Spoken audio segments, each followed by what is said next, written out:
Ang pag-ibig ay walang pinipiling edad at kasarian.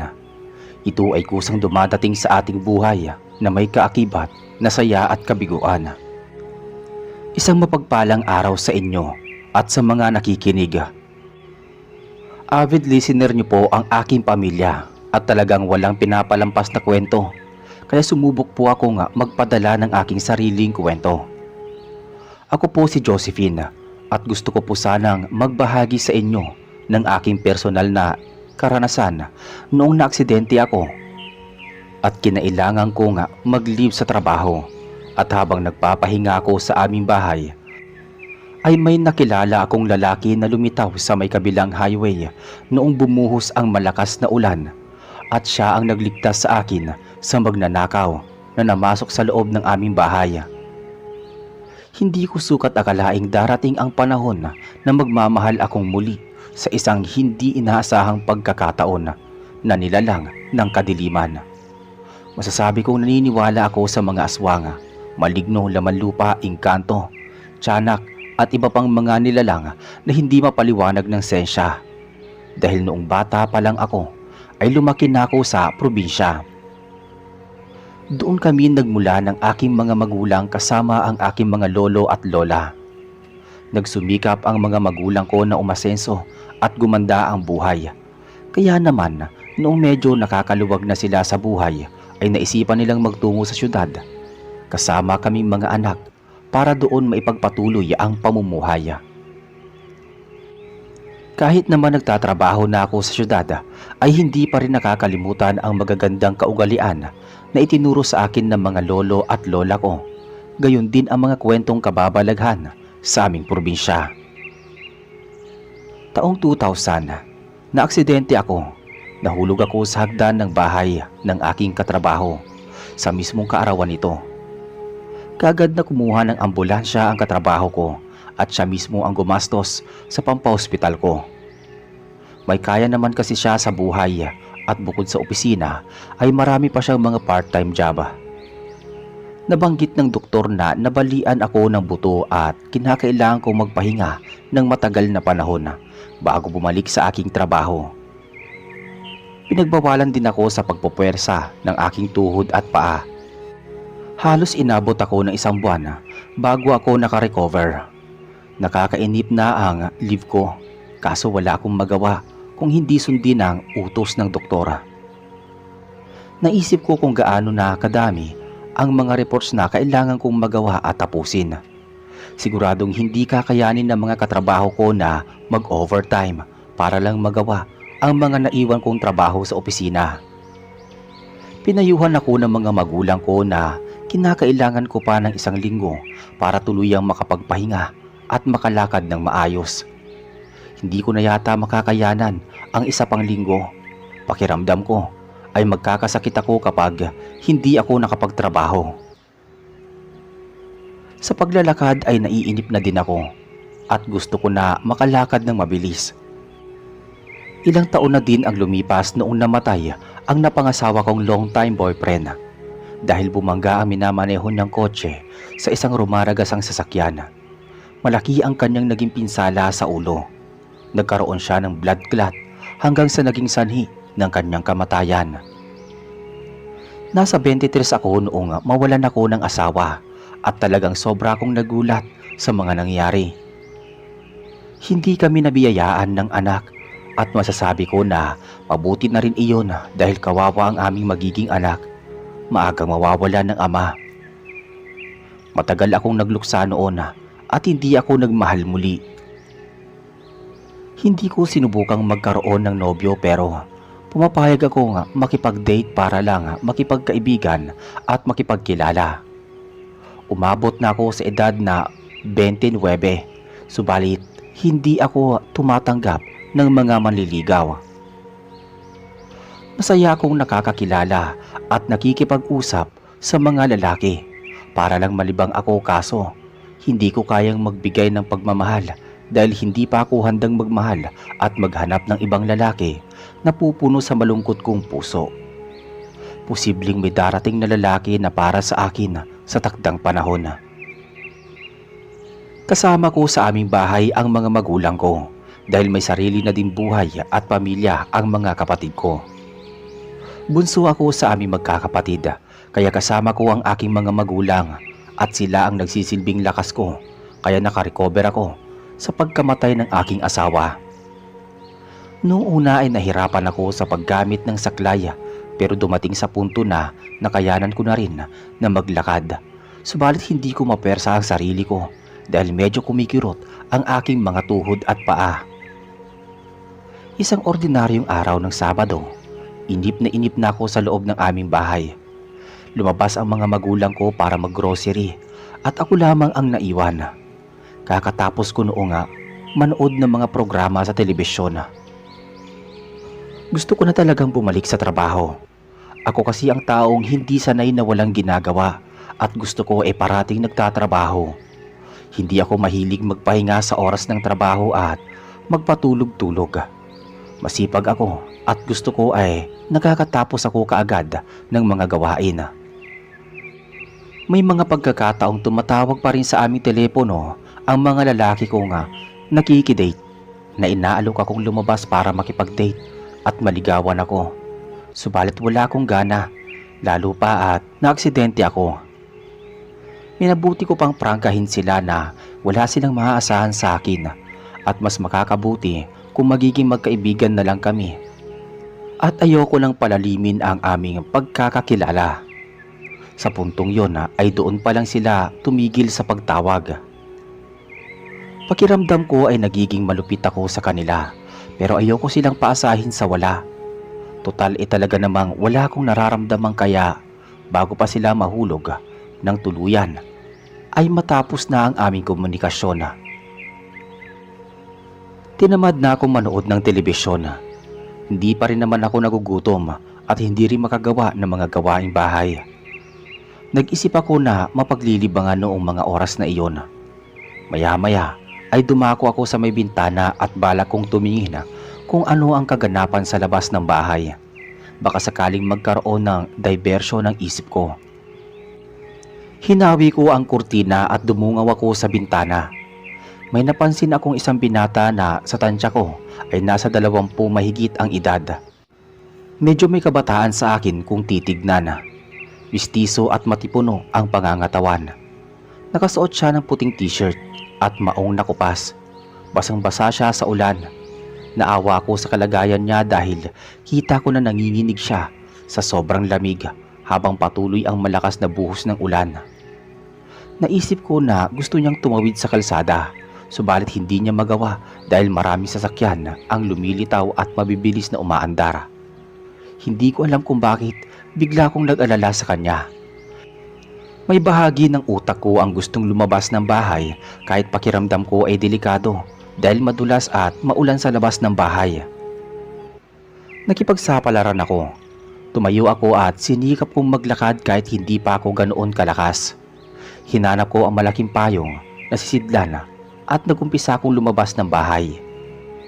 Tinanaw ko ang binata at napansin ko na wala nang sasakyan sa kalsada. Sinenyasan ko siya na lumakad patungo sa kabilang daan at sumunod naman siya sa sinabi ko. Mabilis siyang kumilos ngunit ganoon na lang ang ikinabigla ko nang lumitaw ang isang malaking truck. Kahit na medyo sumasakit pa rin ang paa ko, ay sinubukan ko siyang lapitan at kamuntik na kaming parehas na masagasaan ng rumaragas ang sasakyan. Mabuti na lang at nahawakan ko ang kanyang damit, kaso ay tumilapon kami sa tabi ng kalsada pagkadaan ng truck. Ininda ko na naman ang sakit ng paa ko. Tinulungan ako ng binata na makatayo. Parang wala namang masamang nangyari sa kanya. Medyo nasaktan ang tagiliran ko at bahagyang kumirot ang mga tuhod at paa ko. Napagmasdan ko siyang mabuti at tila nahalina ako sa magandang hubog ng kanyang pangangatawan. Hindi ko alam kung anong mahika ang bumalot sa katawan ko at saglit na nawala sa isip ko ang kirot ng tuhod at paa ko. Pinagmasdan ko siyang mabuti.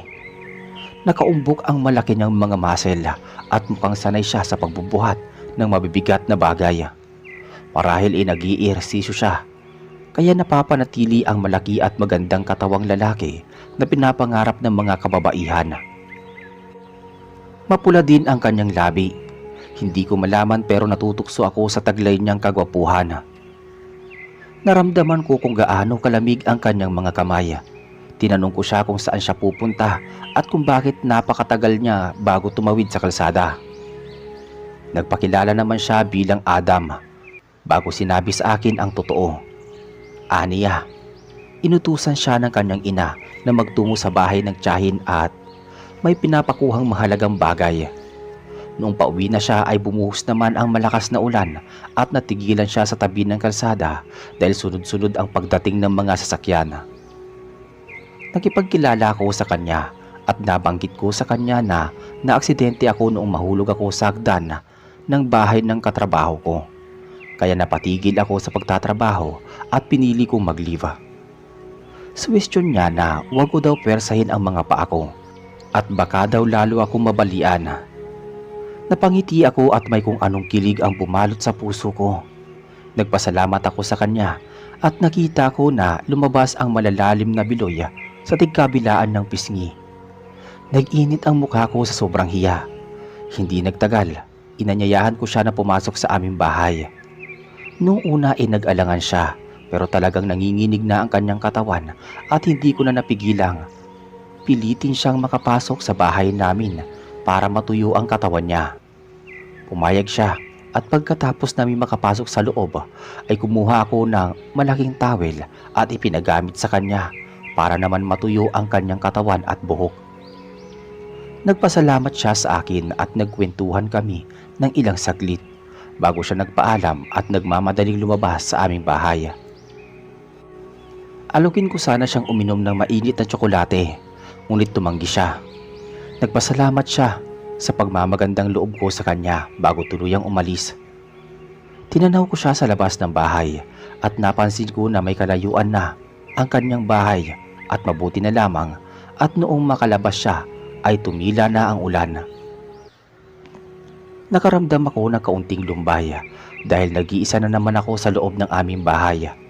Gusto ko sanang puntahan si Adam sa mga darating na araw ngunit dahil hindi pa masyadong magaling ang aking mga paa, baka lalo pa ako mapasama.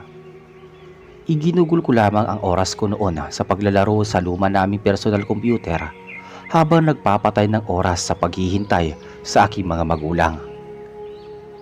Maya-maya ay nakaramdam ako ng gutom kaya humanap ako ng makakain sa kusina at nagluto ako.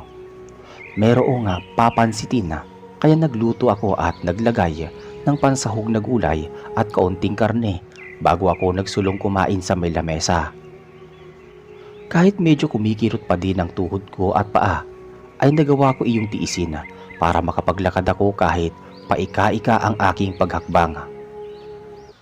Wala pa man lang ilang minuto ay nakarinig ako ng pagtunog ng aming telepono. Tumayo ako at maingat na lumakad ng mabagal patungo sa may lamesa kung saan ko iniangat ang telepono at sinagot ang tawag. Narinig ko sa kabilang linya ang boses ni Serena na aking katrabaho at kaibigan. Kinamusta niya ang kondisyon ko at tumugon naman ako na posibleng makapasok na ako sa 1 linggo. Natuwa naman siya dahil napakarami ko na palang reports na kailangang asikasuhin at tapusin. Marami na daw akong nalipasang mga kasiyahan at mga chismis sa aming trabaho. Sayang daw at napinsala ang mga tuhod at paa ko. Kung hindi sana iyon nangyari, ay tiyak maraming oportunidad ang naghihintay sa akin at may naereto pa siyang panibagong kalalakihang kakilala.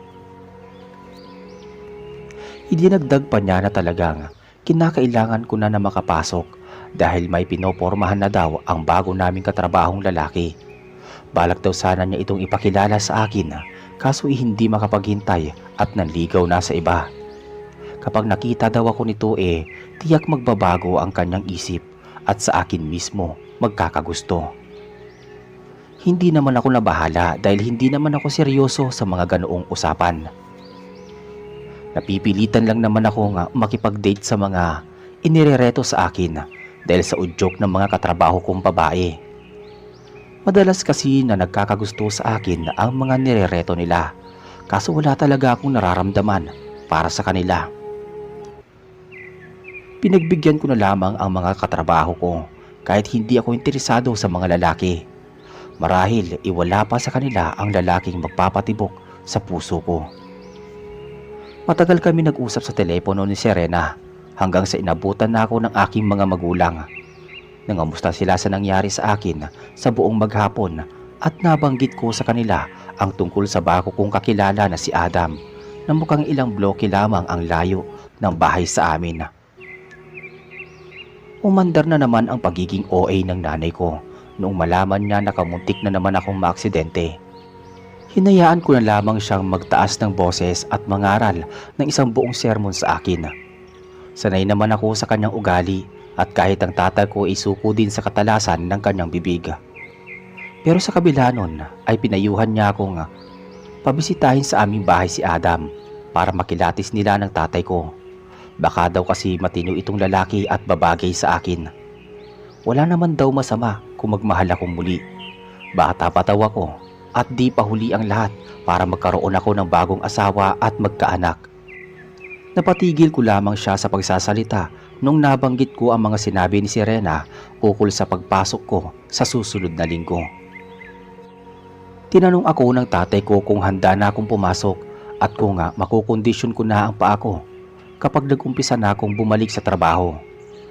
Positibo naman ako at pinanindigan ko na papasok na ako sa trabaho sa susunod na linggo dahil talagang namumuti na ang mga mata ko sa sobrang kainipan sa loob ng bahay. Wala na rin akong masyadong ehersisyo at madalas na napapalaki ang pagkain ko dahil wala na akong iba pang masyadong libangan. Naghanda na noon ng lulutuin ang aking mga magulang para sa pananghalian. Saglit akong umupo sa may sofa at parang may pumasok sa utak ko na muling dumungaw sa bintana. Sumagi na naman sa isip ko si Adam at nagbabakasakali akong matatagpuan ko na naman siya sa tabi ng kalsada. Hindi naman ako napansin ng tatay ko dahil abala siya sa pagbabasa sa dyaryo na mukhang kakabili lang niya sa labas. Hinawi kong muli ng bahagya ang kurtina at napansin ko na may 4 na armadong lalaking nakasuot ng maitim na t-shirt at maong ang patingin-tingin sa aming bahay. Ang isa sa kanila ay may kausap sa cellphone. Eksaktong nagtama ang paningin namin ng isa sa mga lalaki at tila umiwas siya ng tingin.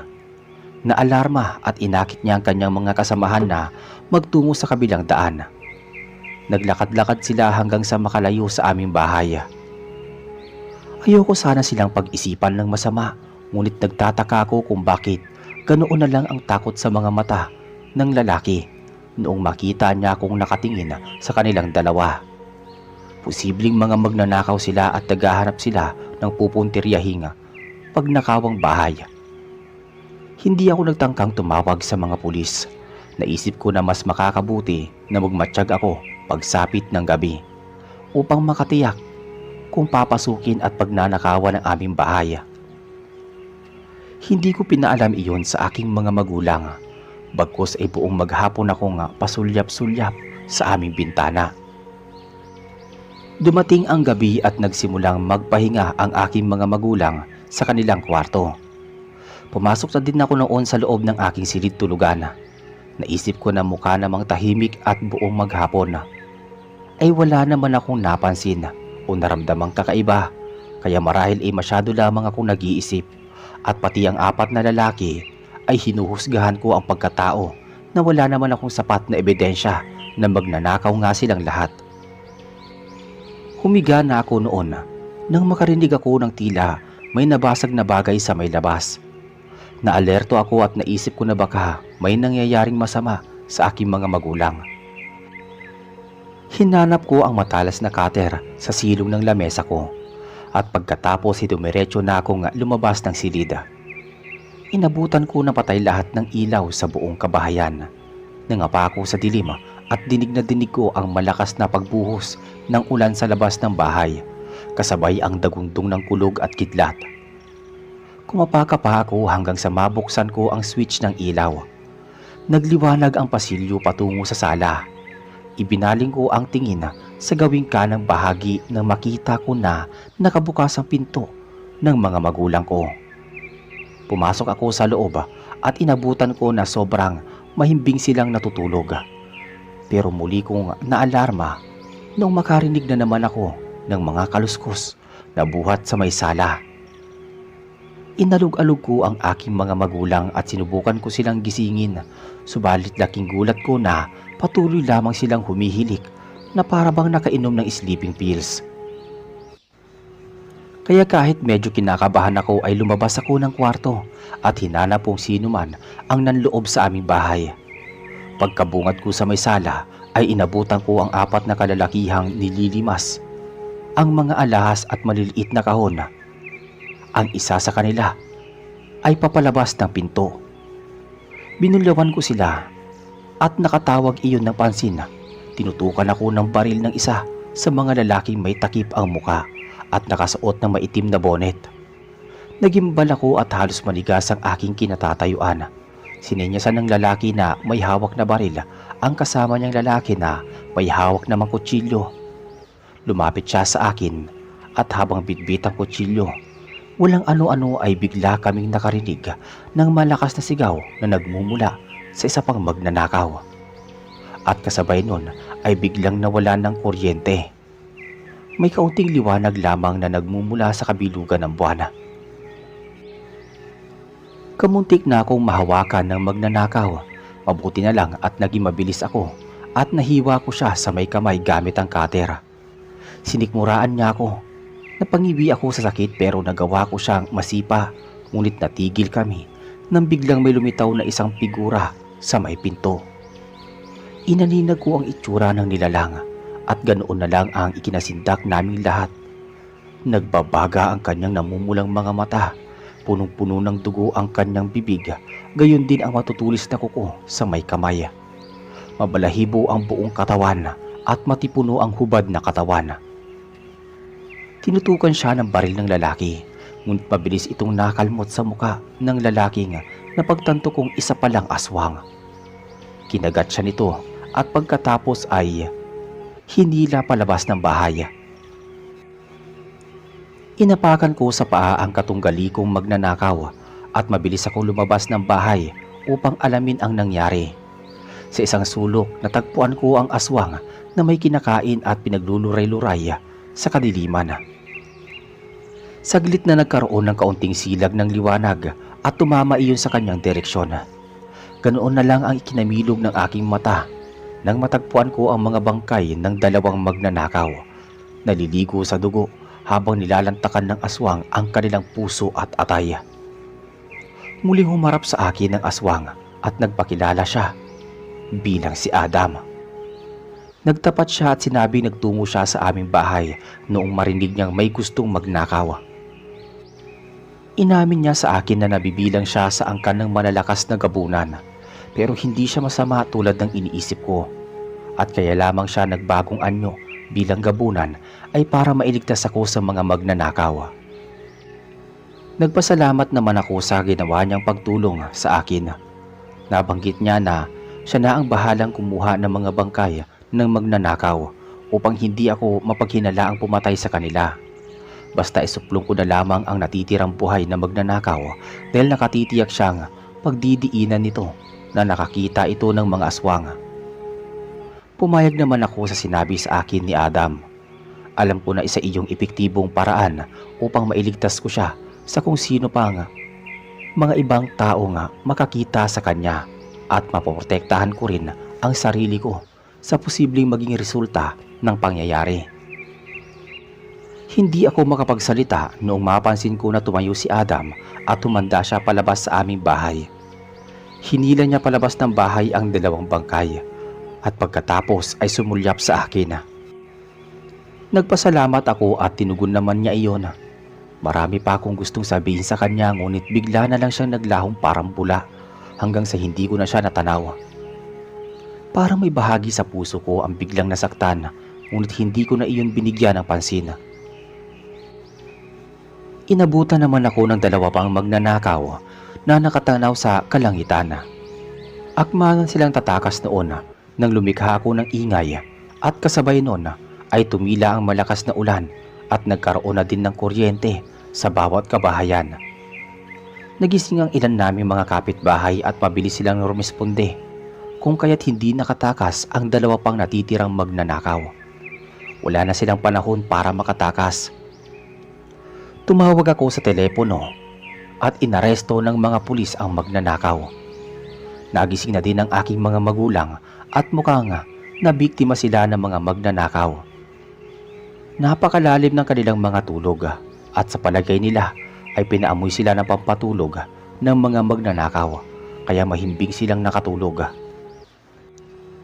Isinalaysay naman ng dalawang magnanakaw na nakaengkwentro sila ng aswang pero hindi naniwala ang mga pulis at nagsabi na baka nag-iimbento lamang ito ng kwento upang makatakas sa kanyang kasalanan.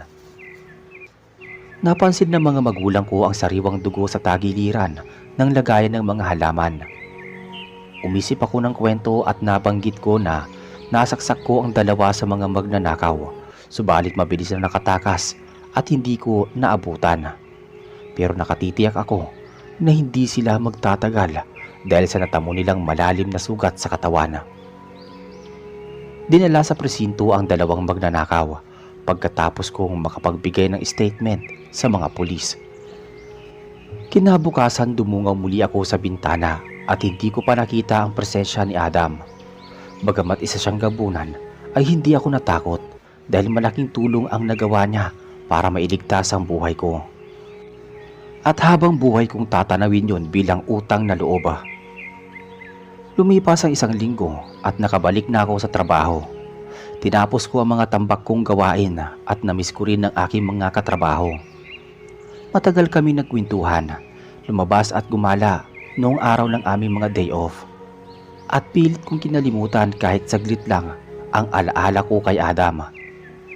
Bumalik ako sa ordinary kong buhay at muli akong nangarap para sa aking sarili. Minsan kami nagliwaliw ng mga katrabaho ko. Kumain kami sa isang restaurant at naitanong ni Serena kung may balak pa akong magmahal muli. Nabanggit ko sa kanya noong mga panahong nakalive ako meron akong nakilalang maginoo at gwapong lalaki na hindi ko akalaing magpapatibok sa aking puso.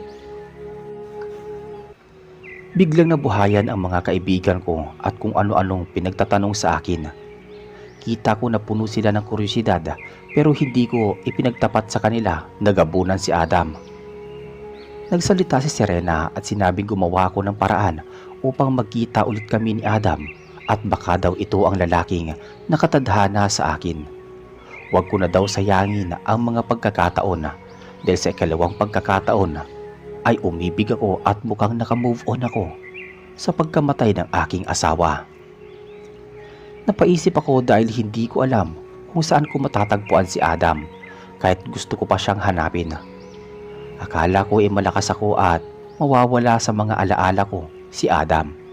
Subalit lalo na pala akong nangungulila sa kanya, lalo pat matagal ko na siyang hindi nakikita at nakakasama.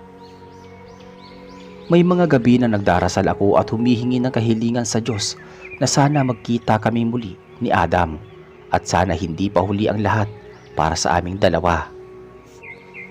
Sigurado na ako sa nararamdaman ko sa kanya at wala na akong iibigin pang iba. Dumating ang day off ko at bumisita ako sa puntod ng asawa ko. Humingi ako ng tawad sa kanya at sinabing iyon na marahil ang tamang panahon na magmahal ako at nagbukas ng puso para sa ibang lalaki. Isang araw, naisipan ko na maglakad-lakad sa daan patungo sa aming bahay. Sumagi sa isip ko si Adam, kaya naitinong ko sa ilang kapitbahay kung may kakilala silang ganoong binata sa hilerang kanilang kabahayan. Umiling-iling naman ang mga ginang. Napagtatanungan ko, wala daw silang nakikilalang binata na nakatira sa lugar na iyon. Kaya naisip ko na marahil ay nagsisinungaling sa akin si Adam nung una pa lang na nakilala namin ng isa't isa. Hindi siya residente sa aming bayan at marahil ay nagmula siya sa ibang lugar. May mga panahon na naiisip ko siya at kung minsan ay may nabubuong ideya na kung hindi sana siya aswang at nabigyan lamang sana kami ng pagkakataong magkasama at magkakilala pa ng mas matagal, ay may pag-asa na mahulog ang kalooban namin at maging magkasintahan kaming dalawa. Gwapo at macho si Adam, kaya maraming babae ang posibleng magkagusto at mahumaling sa kanya. Bukod pa doon ay maginoo at mabait siya kahit sa isa siyang gabunan. Walang maghihinalang isa siyang aswang hanggat hindi siya nagbabagong anyo. Pinaglalabanan ko man ang damdamin ko, subalit pilit na sumasagi sa aking isip si Adam. Namimiss ko siya sa araw-araw at wala kong ibang lalaking tinanggap na manliligaw kahit na meron namang inirereto sa akin ang mga katrabaho ko. Nagpursigi ako sa pagtatrabaho hanggang sa napromote ako at tumaas ang posisyon sa opisina. Malaking biyaya iyon sa aking pag-unlad. Nagdiwang kami magkakatrabaho, gayon din ang mga magulang ko sa aming bahay. Pero hindi pa rin buo ang aking kasiyahan dahil hindi ko pa rin makalimutan si Adam. Ngunit sadyang hanggang doon na lang yata ang ibinigay na pagkakataon para sa aming dalawa. Totoo nga palang may mga taong pinagtagpo pero hindi para sa isa't isa. Iyon ang masaklap na katotohanan na tinanggap ko sa aking puso. Pero may pagkakataon pa rin. Napapadungaw ako sa bintana sa may sala tuwing sumasapit ang malakas na buhos na ulan tuwing tag-ulan. At nasurpresa ako nga. Nakita ko si Adam na nakatayo sa may kabilang daan, nakatanaw sa akin. Ngunit sa tuwing kumikisap ako, naglalaho na lamang siyang parang bula.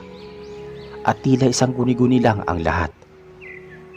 Nasanay na ako sa ganoong pagkakataon hanggang sa tumigil na ako sa paniniwalang magkikita pa kaming muli. Ngunit tila mapaglaro ang tadhana. Merong isang binata ang nag-apply sa amin ng trabaho at kaagad din siyang natanggap at nakapagsimula sa pagtatrabaho bilang clerk. Nagulat ako noong malaman na bumalik si Adam. Hindi ko akalaing magkikita pa kami sa ikalawang pagkakataon. Naging malapit kami sa isa't isa pero wala kong naikwento sa mga katrabaho namin ukol sa kanyang pagkatao. Nanatili iyong isang lihim hanggang sa dumating ang pagkakataon na magkausap kami ng masinsinan. Nabanggit niya sa akin na matagal na panahon siyang lumayo para maging karapat-dapat sa aking paningin. Sa katunayan ay isa siyang dayo sa aming lugar. At nagsinungaling siya na meron siyang kamag-anak sa aming lugar. Isa siyang gabunan pero hindi talaga siya madalas kumain ng mga laman loob ng mga tao at mga mababangis na hayop o di kaya mga alagang hayop ang kanyang paboritong kainin. Nakatapos naman pala siya ng kolehiyo. Nakapag-aral siya dahil may kaya ang kanyang pamilya na may lahing Kastila. Isa rin iyon sa rason kaya natanggap siya sa aming trabaho dahil meron siyang kaalaman sa aming mga gawain. Ipaniliwanag niyang matagal siyang nawala dahil nagtungo siya sa malayong probinsya upang magpagamot sa isang magaling at batikang albularyo upang maging isa siyang ganap na tao. Nakarating siya sa probinsya ng Diaz at doon ay may natagpuan siyang magaling na albularyo. Isang gabi ay inabangan niya itong dumaan upang makausap niya at makipag-usap upang gamutin siya nito. Kaso may nakaengkwentro itong mga aswang kaya naman tinulungan niya itong makalaban. Marunong sa pakikipaglaban sa aswang ang albularyo. Ginawa din ni Adam ang makakaya upang mapatay ang mga aswang. Nagtagumpay silang dalawa at nagpasalamat sa kanya ang albularyo. At bilang pasasalamat ay nag-usa siyang gamutin ito at gamitin ang kaalaman upang mabawasan ang pagiging gabunan nito. Umabot sa punto na kamuntik na siyang mamatay sa proseso. Matagal ang gamutan pero ang nagpapalakas sa kanya at nagbibigay ng panibagong inspirasyon ay walang iba kung hindi ako.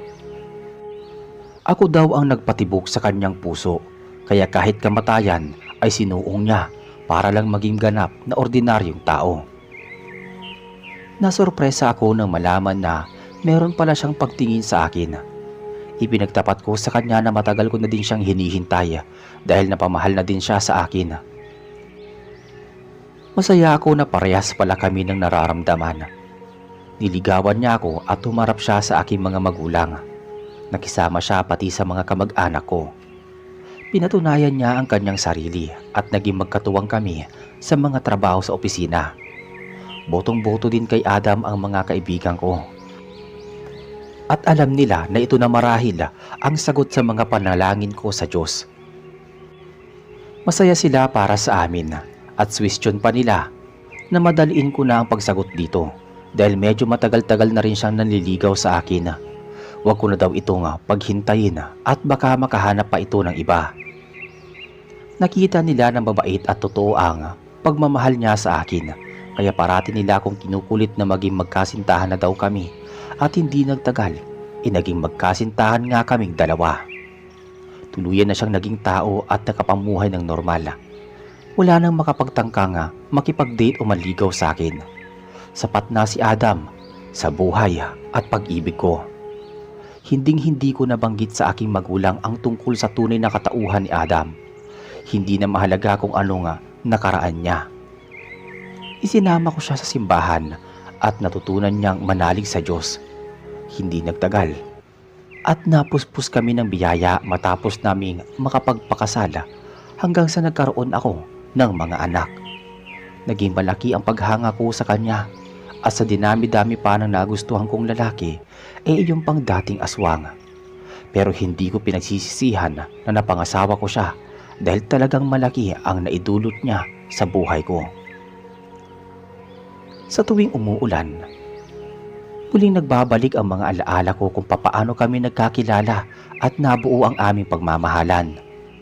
Sa ngayon ay malakas pa rin ang aming pangangatawan at matibay ang tuhod naming nag-aalaga ng mga apo. Hanggang dito na lang po ang aking kwento at sana inagustuhan ninyo ang paglalahad ko ng aking karanasan.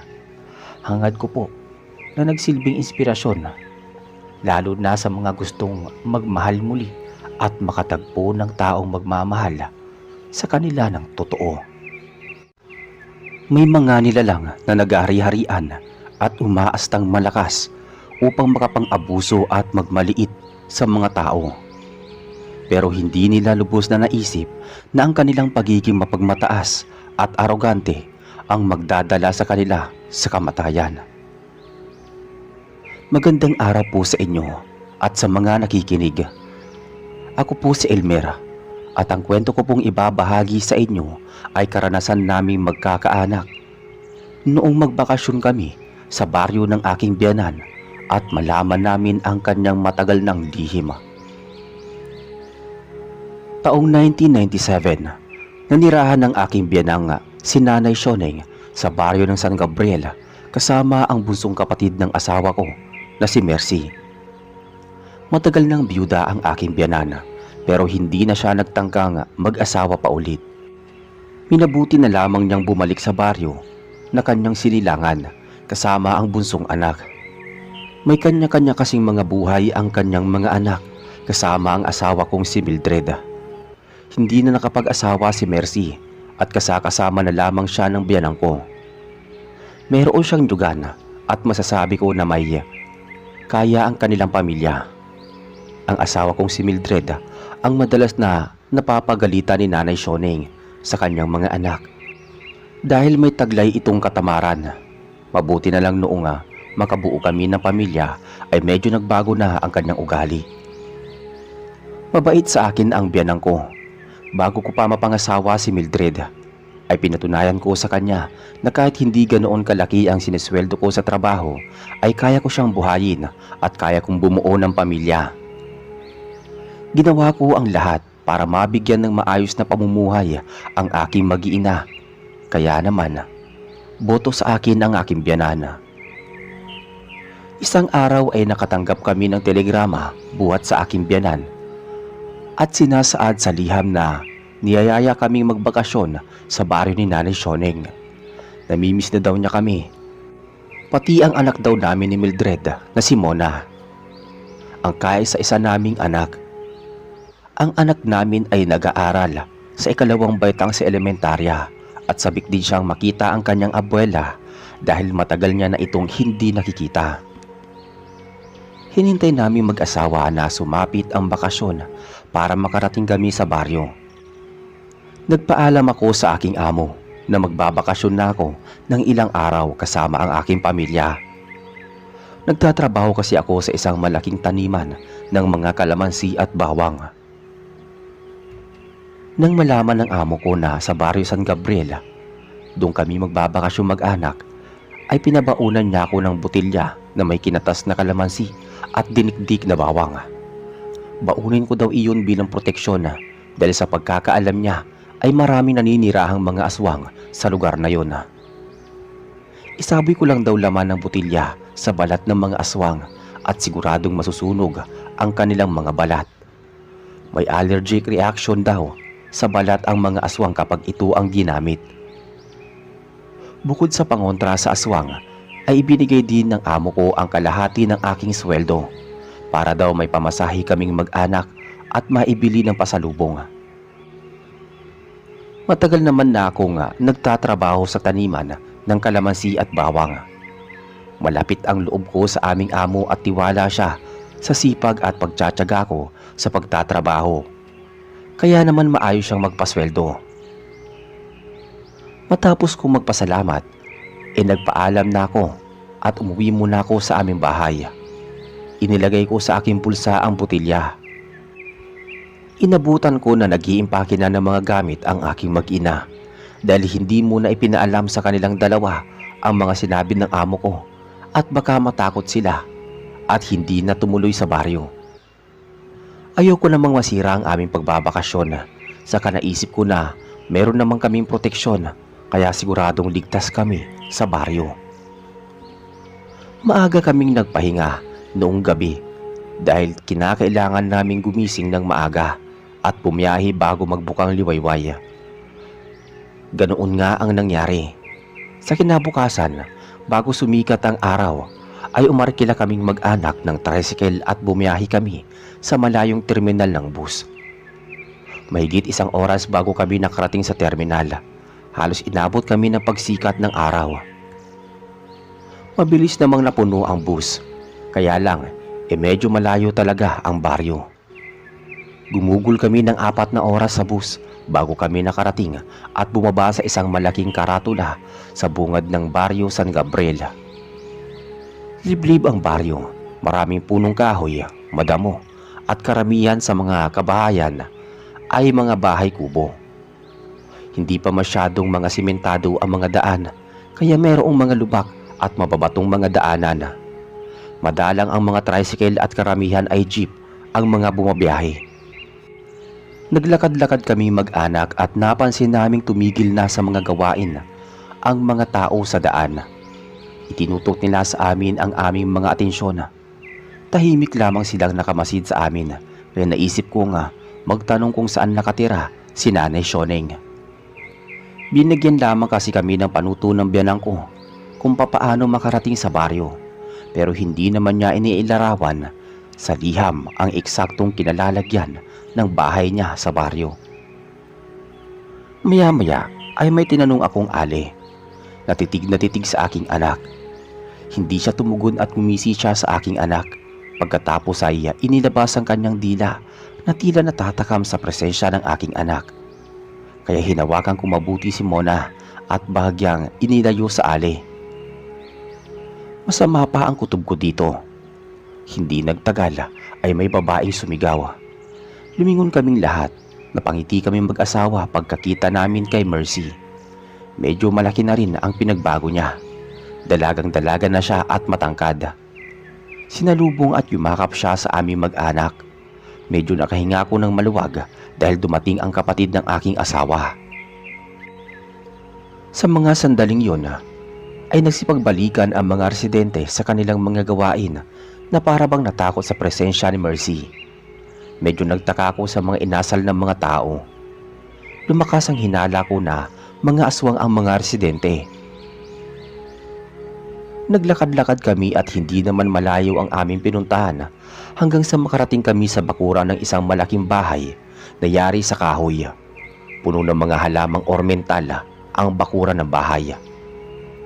Pumasok kaming lahat sa bakuran at pagkatapos ay binuksan ni Mercy ang pinto ng bahay. Sumalubong sa amin ang hindi kaaya-ayang amoy kaya nagtakip kami ng ilong. Humingi si Mercy ng paumanhin sa amin. Pagkakitang pagkaamoy namin ay mabaho. Kakatapos lang daw niyang magligpit ng isda, kaya umalingasaw daw iyon sa buong bahay. Nakita ko ang mga antigo at maraming kasangkapan sa loob ng bahay. Halatang may kaya pa rin si Nanay Sioneng noong mga panahong yon. Lumipas ang ilang minuto ay tinawag ni Mercy si Nanay at nabanggit niya na dumating kaming mag-anak. Maya-maya ay lumabas sa kwarto ang aking biyanan. Bumati kami mag-anak at humalik sa kanyang mga kamay. Masayang masaya siya pagkakita niya kay Mona. Nagawa pa niya itong karagahin kahit medyo may kabigatan ng aking anak. Nagtataka kami mag-asawa na kahit may mangilang-ilang mapuputing buhok si Nanay Sioneng ay hindi pa napaghalataang ito ay matanda. Malakas pa rin ang kanyang pangangatawan, tuwid pa rin kung maglakad. Ang kanyang mga ninuno ay may lahing Amerikano, kaya siguro malakas ang kanyang pangangatawan at hindi pa siya gaanong natanda. Mistisa din at maganda ang kutis ng biyanan ko na namana ng kanyang mga anak. Kinamusta niya kami mag-anak at tinanong kung buhay rena pa daw si Mildred sa aming tahanan. Napasimangot at napakamot sa ulo si Mildred.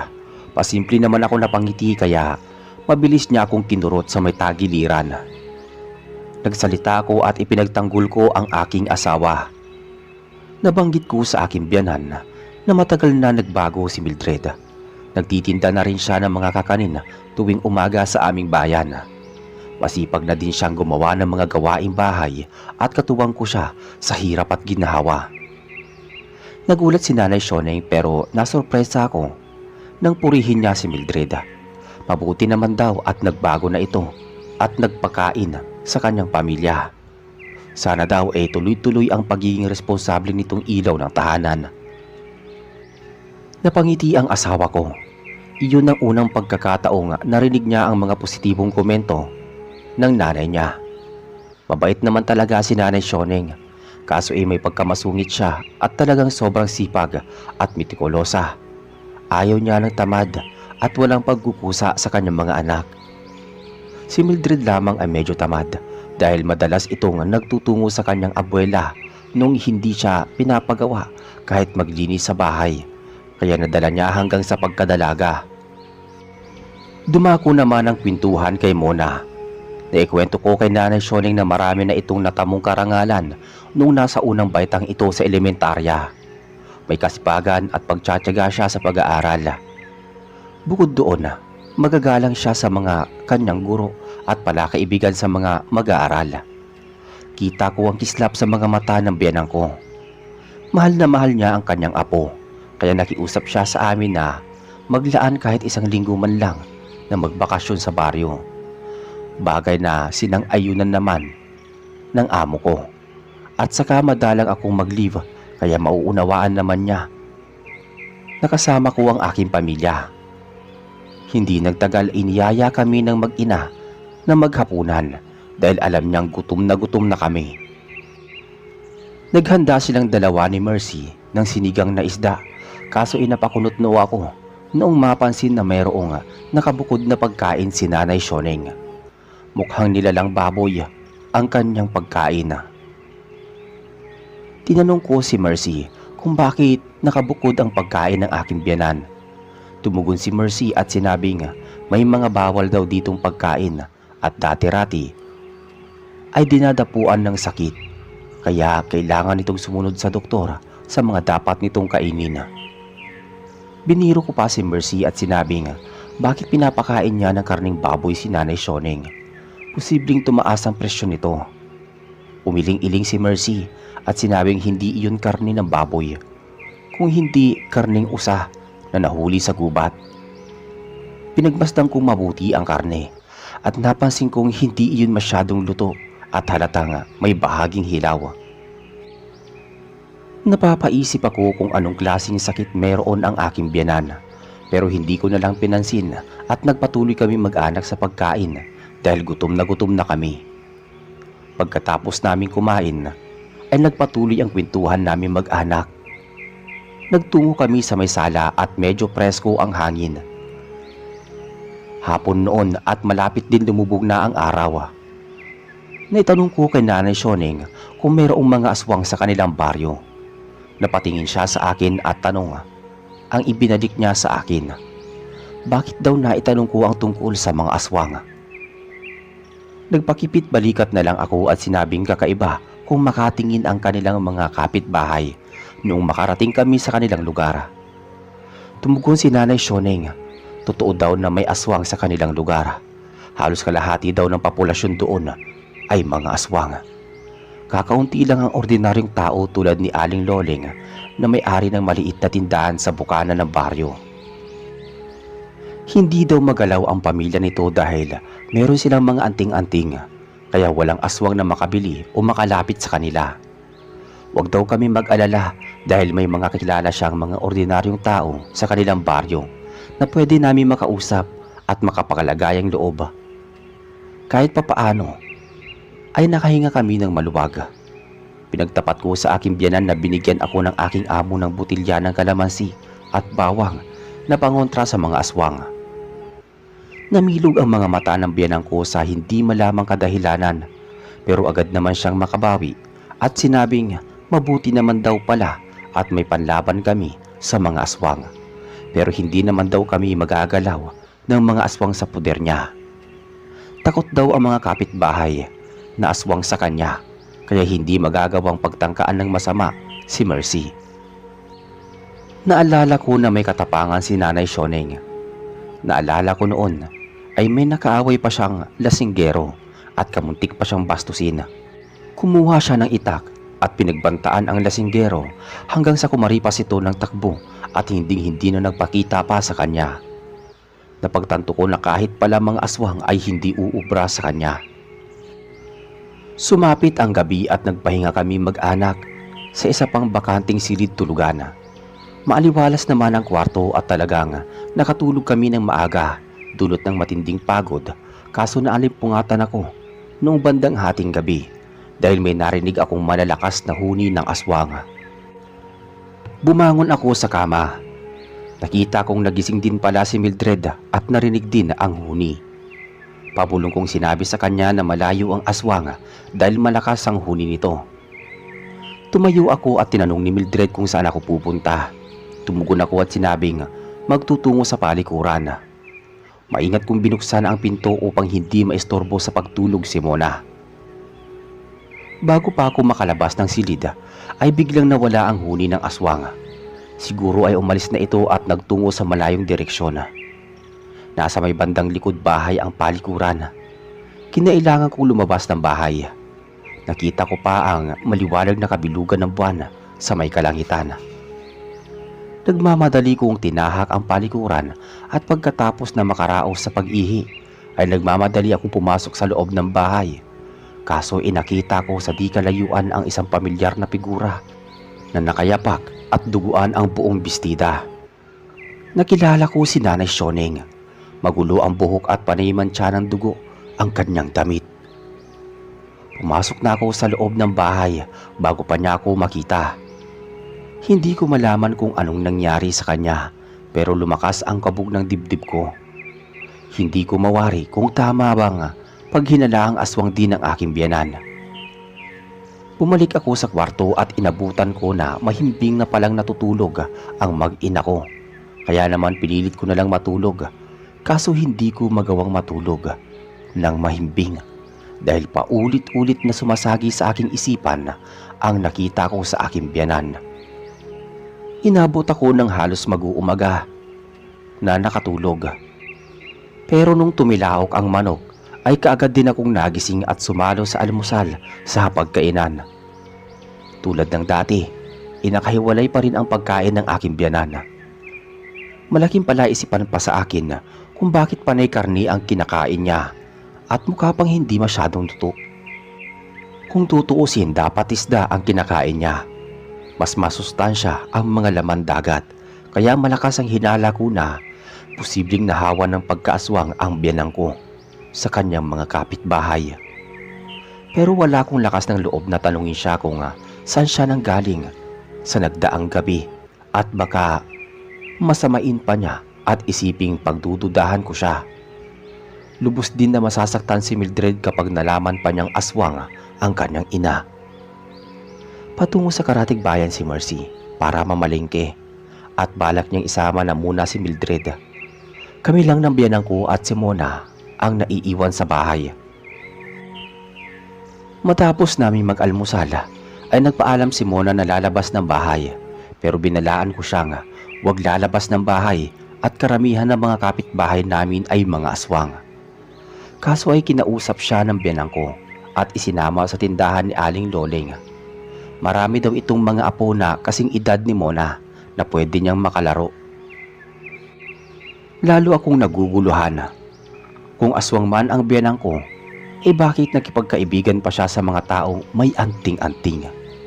Sa pagkakaalam ko takot ang mga aswang sa mga anting-anting, agimat at mga mutya. Hindi ko na talaga alam kung anong dapat kong isipin sa mga oras na yun. Maya-maya ay lumabas ng bahay ang maglola. Sinundan ko sila at dumaan kami sa mga kapitbahay na abala sa pagwawalis.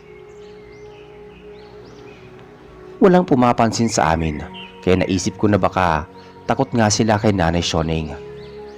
Dumiretso kami sa may bukana ng baryo kung saan matatagpuan ang tindahan.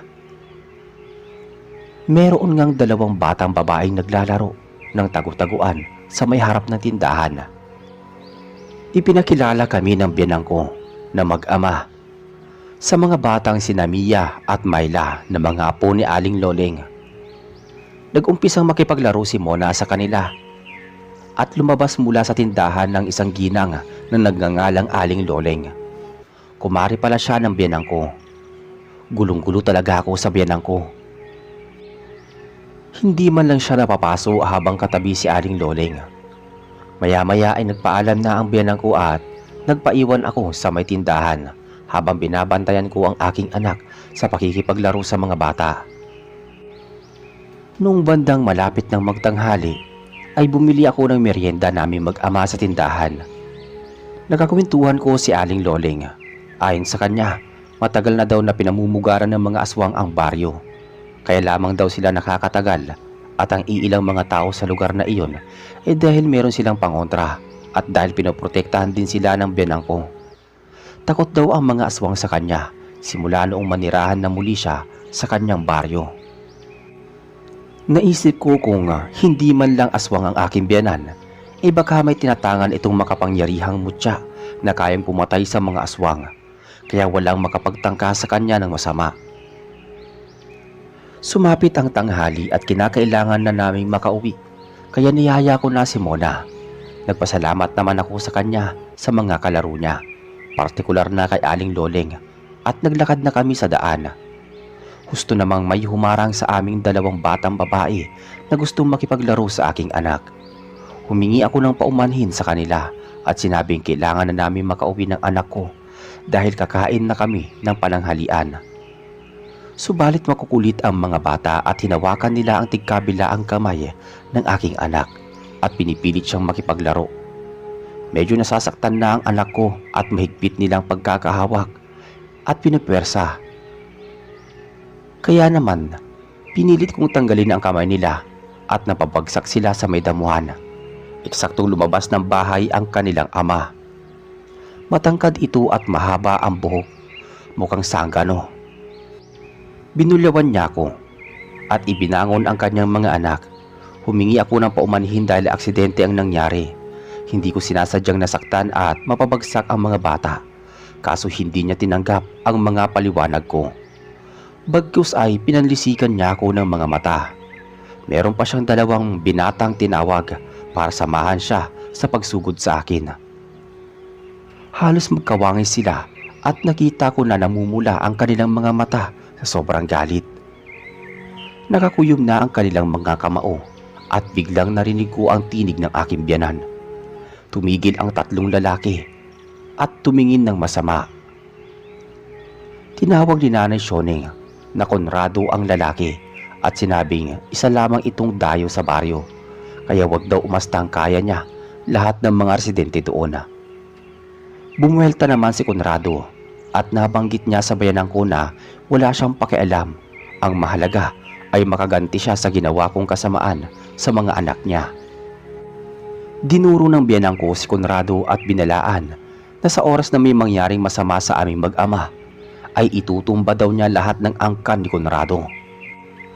Matapos magsalita ng aking biyanan, iniyaya niya na kaming umuwi. Pagka-uwi namin, nagpupuyos pa rin sa galit ang aking biyanan. Huwag ko daw intindihin si Conrado dahil makitid ang isip nito at mainitin ang ulo. Mahirap daw paliwanagan kapag daw may binalak pa itong masama sa amin ay siya na daw ang kakalabanin nito. Wala daw siyang pakialam kahit malaki pa ang pangangatawan nito. Mas malakas pa siya dito. Medyo kinabahan ako sa mga sinabi ng aking biyanan. Nawala lang ang mga agam-agam ko nung dumating sina Mercy at Mildred na may dalang mga pasalubong na tinapay at mga pinamiling prutas at gulay galing sa palengke. Hindi na namin pinag-usapan ang tungkol kay Conrado. Naging maayos at tahimik naman ang buong maghapon. Kaso noong dumako ang gabi, ay binulabog kami ng malakas na pagkalampag sa bubong ng bahay. Doon ko narinig na nagmumura si Nanay Shoneng at nasambit pa niya ang pangalan ni Conrado. Hindi nagtagal ay nawala ang mga ingay mula sa bubong ng bahay. Mukhang si Conrado nga ang may kagagawa ng ingay sa bubong. Pinilit namin makatulog na mag-anak matapos ang nangyari. Kinabukasan ay balak buweltahan ng biyanang ko si Conrado. Kaso napigilan siya ni na Mercy at Mildred. Naisip na lamang nilang mag-picnic kami mag-anak sa gawing sapa para daw makapaligo kami sa malamig na tubig. Nagkaisa kami magdala ng pananghalian at dahil doon nabago ang mood ng aking biyanan. Maaga kami nagtungo sa sapa at hindi naman masyadong malayo buhat sa aming bahay. Masayang masaya kami mag-anak na nagsipaglangoy sa sapa. Malamig ang tubig, presko pa ang hangin, kaso pakiramdam ko may mga matang nakamasid sa amin. Lumingalinga ako sa paligid kaso wala naman akong nakitang sino man sa may gawing kakahuyan. Kaya baka imahinasyon ko lamang iyon. Pagsapit ng tanghali kumain kami ng pananghalian at pagkatapos umuwi na rin sa aming bahay. Enjoy na enjoy si Mona at gusto niyang bumalik sa sapa sa mga susunod na araw. At kung pwede daw isama pa niya sina Mia at Myla para meron siyang kalaro. Bagay na pinayagan naman ng aking asawa. Mukhang hindi na kami binulabog ng mga kalampag sa bubong ng bahay nung dumako ang gabi. Mahimbing kami nakatulog na mag-anak. Kaso noong kinabukasan, maagang nagpaalam sa amin si Nanay Shoneng at magtutungo daw siya sa bahay ng kamag-anak niya sa may gawing gulod. Meron daw siyang mahalagang sasabihin dito. Napatingin sa kanya si Mercy na para bang natatakot sa kung anong posibleng mangyari. Inakala ko na magsasalita siya pero minabuti na lamang niyang manahimik. Pakiramdam ko meron silang inililihim sa aming mag-anak pero ayaw nilang sabihin. Hindi nagtagal ay nagpaalam na muna ang aking biyanan at pinilinan kami na kapag hindi pa siya makakauwi sa gabi ay isaradong mabuti ang bintana at pinto. Siguraduhin wala silang umanong mapapasukan at hindi dapat makapasok ang ibang tao sa gabi dahil marami daw aswang ang mapanlinlang. Kapag umuwi siya at kumatok sa pinto alam daw ni Mercy kung anong mga hudyat na salita. Kaya alam nito na siya mismo ang umuwi sa kanilang bahay. Kinilabutan ako sa sandaling yun. Talaga nga palang tuso ang mga aswang sa baryo. Binilinan ko si Mona na huwag na munang lumabas ng bahay at ipagpaliban ang pakikipaglaro kina Mia at Myla. At kung maaari, isa-isang araw na lang siya lalabas ng bahay. Masunurin naman ang aking anak. Alam ko naiintindihan niya kung bakit kailangan ko iyong sabihin sa kanya. Kaya hindi na siya nagtanong pa. Marami namang mga gulay at isdang nabili sa palengke sina Mercy at Mildred. Kaya nagluto na lang kami para sa pananghalian at hapunan. Sumapit ang maalinsangang hapon at nagawa naming magpahangin sa may bakuran dahil maraming puno ng saging at mangga. Pasimple kong tinanong si Mercy noong bandang hindi kami naririnig ng aking asawa. Tinanong ko siya kung bakit karne ang madalas na kinakain ng aking biyanan at hindi isda. Hindi rin masyadong luto at halos hilaw ang mga ito. Naglakas loob akong magtanong kung aswang ba ang aking biyanan. Seryosong tumingin sa akin si Mercy at inakala ko na magtatapat na siya ng katotohanan. Pero laking gulat ko na bigla na lamang siyang humalakhak at sinabing, saan ko daw napulot ang tanong na yun? Hindi daw aswang si Nanay Shoneng, subalit hindi pa rin ako mapalagay. Nabanggit ko sa kanya na minsan ko itong nakita sa labas ng bahay na gulong-gulo ang buhok, nakayapak at may mantsa ng dugo ang suot na bestida. Sa pagkakataong yun ay hindi siya nakapagsalita. Bahagya siyang nag-isip. Mukhang tama ang hinala ko. Magsasalita na sana siya nang biglang kumulog at kumulimlim. Nagpasya kaming lahat na pumasok sa loob ng bahay. Eksaktong pagpasok namin biglang bumuhos ang malakas na ulan at kasabay ang pagkidlat. Hindi na kami nabigyan ng pagkakataong makapag-usap ni Mercy at inasikaso ko muna si Mona. Nagpakwento siya sa akin ng mga alamat para makatulog siya noong hapong yun. Kaya naman kinuwentuhan ko siya habang si Mildred nakikipag-usap kay Mercy. Tumila lamang ang ulan noong sumapit ang takip silim. Pasado 7:00 ng gabi, hindi pa rin umuuwi si Nanay Shoneng. Mukhang may mahalaga nga itong inasikaso at may kalayo ang gulod, kaya hindi pa siya makakauwi. Maya-maya, meron akong narinig na umaangil sa labas ng bahay. Bahagya kong binuksan ang bintana at bumuluga sa akin ang mapupulang mga mata ng maiitim na aso nga mga naglalaway na nakaabang sa aming bakuran. Natakot ako at nabanggit ko kina Mildred at Mercy ang tungkol doon. Ipinasarado ni Mildred ang bintana at sinabi niya kahit anong mangyari, huwag kaming lalabas ng bahay at hintayin na lamang naming dumating si Nanay Shoneng. Subalit umalma ako at kinuha ko sa aking bulsa ang botilya na may kalamansi at bawang. Nasabi ko sa kanya na baka atakihin kami ng mga aswang bago dumating ang aking biyanan, kaya kailangan naming lumaban.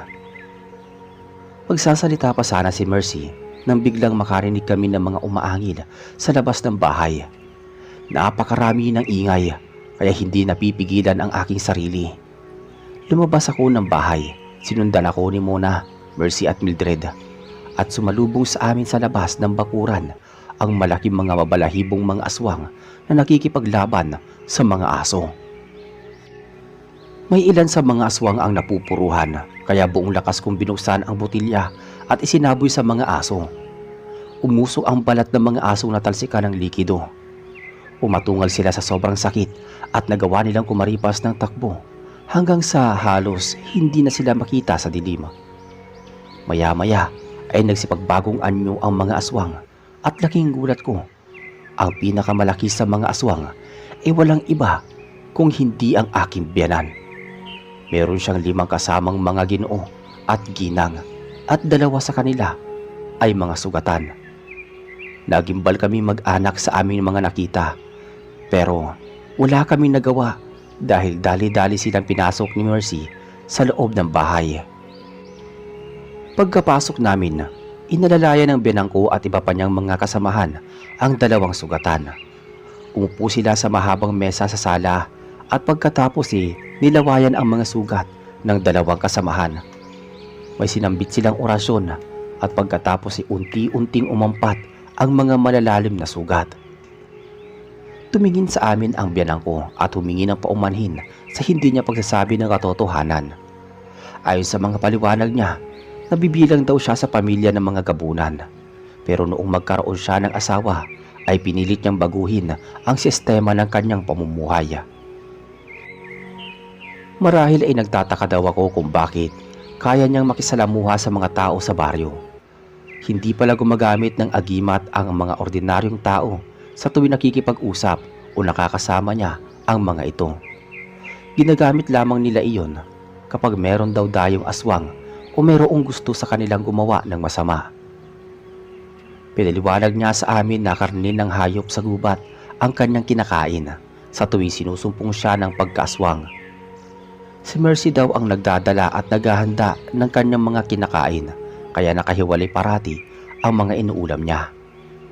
Ordinaryong tao daw si Mercy at kahit kailan hindi niya balak na ito ay hawaan. Dagdag pa niya na kaya siya nagtungo sa gulod ay para humingi ng tulong sa kanyang mga kamag-anak na makipagsanib puwersa sa kanya dahil nararamdaman niyang balak umatake ang angkan ni Conrado sa bahay para patayin kami mag-anak. Ilang araw na pala itong umaaligid sa aming bahay, naghihintay ng tamang tiyempo. Hindi daw kasi alam ni Conrado ang kalakalan o sistema ng buhay sa baryo. Nagmamatapang daw ito dahil isa itong dayo, kaya malakas ang loob na manugod sa bahay ng isa pang aswang. Hindi nito naiisip na pwede daw ito nga mapatay pati ang kanyang mga angkan dahil malakas ang mga gabunan at kayang pumatay ng ordinaryong aswang. Hindi ko lubos maisip na napakalaki pala ng kabutihang dulot ng pagiging gabunan ng aking biyanan. Nagsakripisyo siya para lang maligtas ang angkan niya sa mga masasamang aswang sa baryo. Nagpasalamat ako kay Nanay Shoneng at humingi ako ng tawad sa kanya kung pinag-isipan man siya ng masama. Wala naman daw kaso iyon sa kanya. Ang mahalaga ay nasa maayos kaming kalagayan. Nabanggit pa niya na wag daw kami mag-alala sa mga kamag-anak niya at susunod naman na araw ay mawawala na ng kusa ang mga sugat nito. Kinakailangan lamang nilang makapagpahinga. Kaya naman, nilatagan sila ng banig ni Mercy doon sa may sala at doon nahiga ang mga kamag-anak ng aking biyanan. Kinabukasan matapos namin makapag-almusal, nasorpresa kami na nagtungo sa labas ng bakura ng asawa ni Conrado. Hindi siya pinapasok ng biyanan ko at kinausap na lang siya sa labas. Humingi ito ng tawad sa ginawang pag-atake sa nagdaang gabi. Medyo malubha daw ang kalagayan ni Conrado, pati ang dalawa nitong kapatid. Ayaw na daw sana nila ng gulo at kung maaari daw makapagpatawaran na sila at nangako ang asawa ni Conrado na hindi makikialam sa mga kamag-anak ng aking biyanan. Pinatawad naman ni Nanay Shoneng ang asawa pati ang pamilya ni Conrado. Basta tutupad daw ito sa usapan at magiging tahimik ang pamumuhay nila. Nagpasalamat ang asawa ni Conrado bago umalis sa aming bahay. Inabot ng tanghali ang kamag-anak ng biyanan ko bago sila umalis at bumalik sa gulod. Medyo maganda na ang kanilang pakiramdam at gumagaling na din kahit papaano ang mga sugat. Simula noon, hindi na kami pinapakailaman ni Conrado at kahit gumaling silang magkakapatid, ay umiiwas sila sa aming mag-aama. Marami pa kaming napasyalang mag-anak tulad ng Borol, Bukid Talon at Bundok. Nagpatuloy ang pakikipagkaibigan ni Mona sa mga apo ni Aling Loleng at naging maganda ang samahan namin ng aking biyanan. Sinulit namin ang isang linggong pagbabakasyon bago kami bumalik sa aming lugar. Puspos kami ng mga masasayang alaala, hindi namin makakalimutan. Sa ngayon meron na akong mga apo. Nagtatrabaho sa syudad si Mona. Nagtatrabaho sa may syudad si Mona sa isang bangko. Samantalang ang asawa naman niya ay isang seaman sa barko. Naiwan nila sa aming pangangalaga ang mga anak nilang mga dalagita at binatilyo. Matagal ng panahong namatay sa katandaan ang biyanan ko at palaisipan sa akin kung ipinasa niya ang pagkaaswang kay Mercy bago ito mamatay at nakapangasawa si Mercy at nagkapamilya. Nanatili si Mercy sa bahay ng biyanan ko kasama ang kanyang pamilya. At hanggang dito na lamang po ang kwento. Sana ay nagbigay ng aral ito sa mga tagapakinig. Maraming salamat po sa inyong pagsubaybay. Sa bawat angkan at tribo ay hindi mawawala ang mga traidor at uhaw sa kapangyarihan. Kaya mabuting maging wais sa pagpili ng magiging lider at alyansa upang hindi mauwi sa kasawian ang pakikisama at pakikipagrelasyon. Magandang araw po sa inyo at sa mga nakikinig. Isa po ako sa masugid na taga-subaybay sa inyong YouTube channel.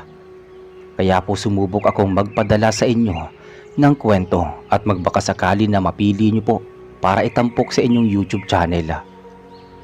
Ako po si Joshua at nais ko pong ibahagi sa inyo ang kwento ng kaibigan ng aking abuelo na si Rasmus. Kung papaano niya nasugpo at nalabanan ang mga kaaway na aswang ng kanilang tribo.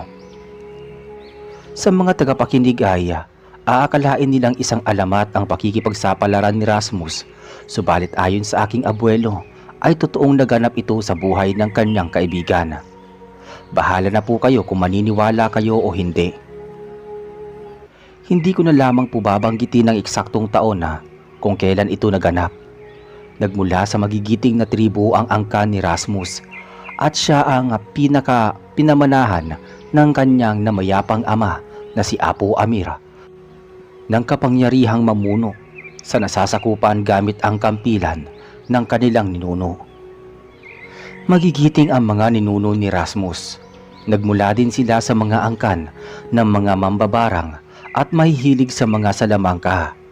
Kaya naman hindi rin sila basta-basta inaatake at inaabuso ng ibang masasamang nilalang.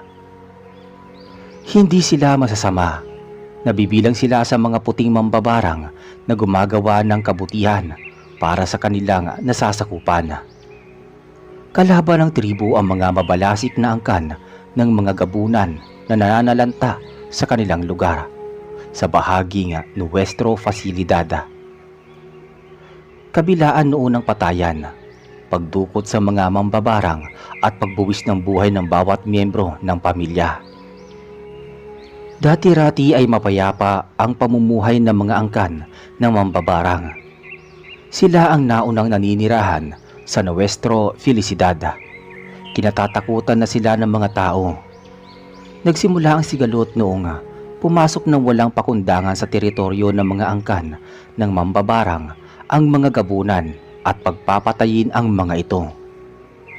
Nasa pamamahala pa ng ninuno ni Apo Amir na si Apo Ablan ang kanilang mga nasasakupan.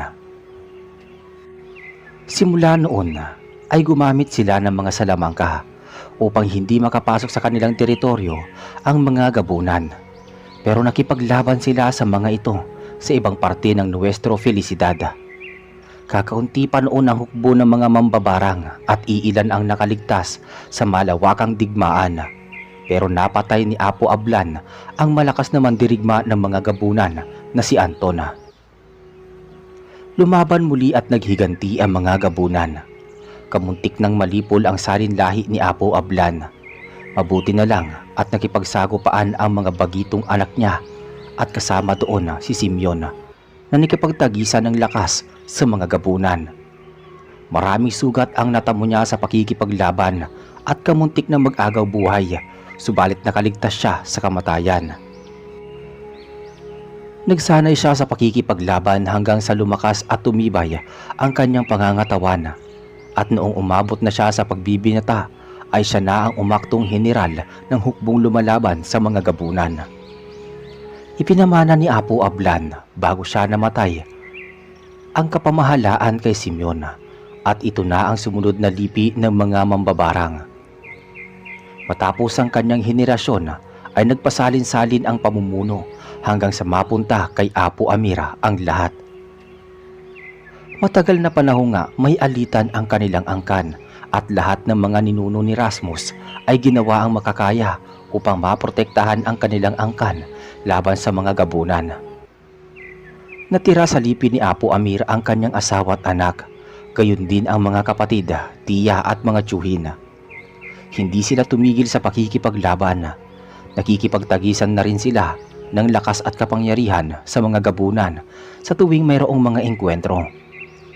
Paswerte pa rin ang kanyang pamilya dahil hindi sila namamatay sa mga laban.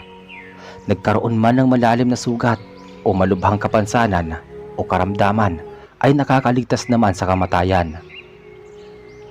Nagpatuloy pa rin na dumanak ang dugo, pero mas marami na ang mga gabunan ang nagbuwis ng buhay dahil lumakas ang puwersa ng angkan ng mga mambabarang, lalo pa noong umusbong ang henerasyon ng mga anak na pinangungunahan ni Rasmus. Natigil lamang ang sunod-sunod na patayan noong makaisang magkaroon ng kasunduan ang abuelo niya at ang natitirang matandang lider ng mga gabunan. Subalit dumako ang ilang dekada at bumali sa kasunduan ang mga gabunan. Nagtraidor sila sa angkan ng mga mambabarang at muli na namang gumawa ng gulo. Bukod sa kanilang angkan ay pumapatay din ang mga gabunan sa mga tao sa kanilang bayan. Walang habas na kumakain ng mga laman loob at sumisira sa kabuhayan sa mga bukirin at maging kabahayan ng mga tao. Kaya naman lumapit sila at humingi ng tulong sa angkan ng mga mambabarang na mailigtas sila sa mga gabunan, lalo na kung sumasapit ang kabilugan ng buwan tuwing hating gabi. Doon kasi lumalakas ang kapangyarihan ng mga gabunan. Nagtagumpay sa iba't ibang mahihirap na laban ang hukbo ni Rasmus. Halos pinangingilagan na sila ng ibang mga gabunan. Nakilala at pinahal ng mga kasamahan ang pamumuno ni Rasmus, kung kaya't maraming naging tapat sa kanya at napagtagumpayan nila ang ilang dekadang pakikipaglaban sa mga aswang.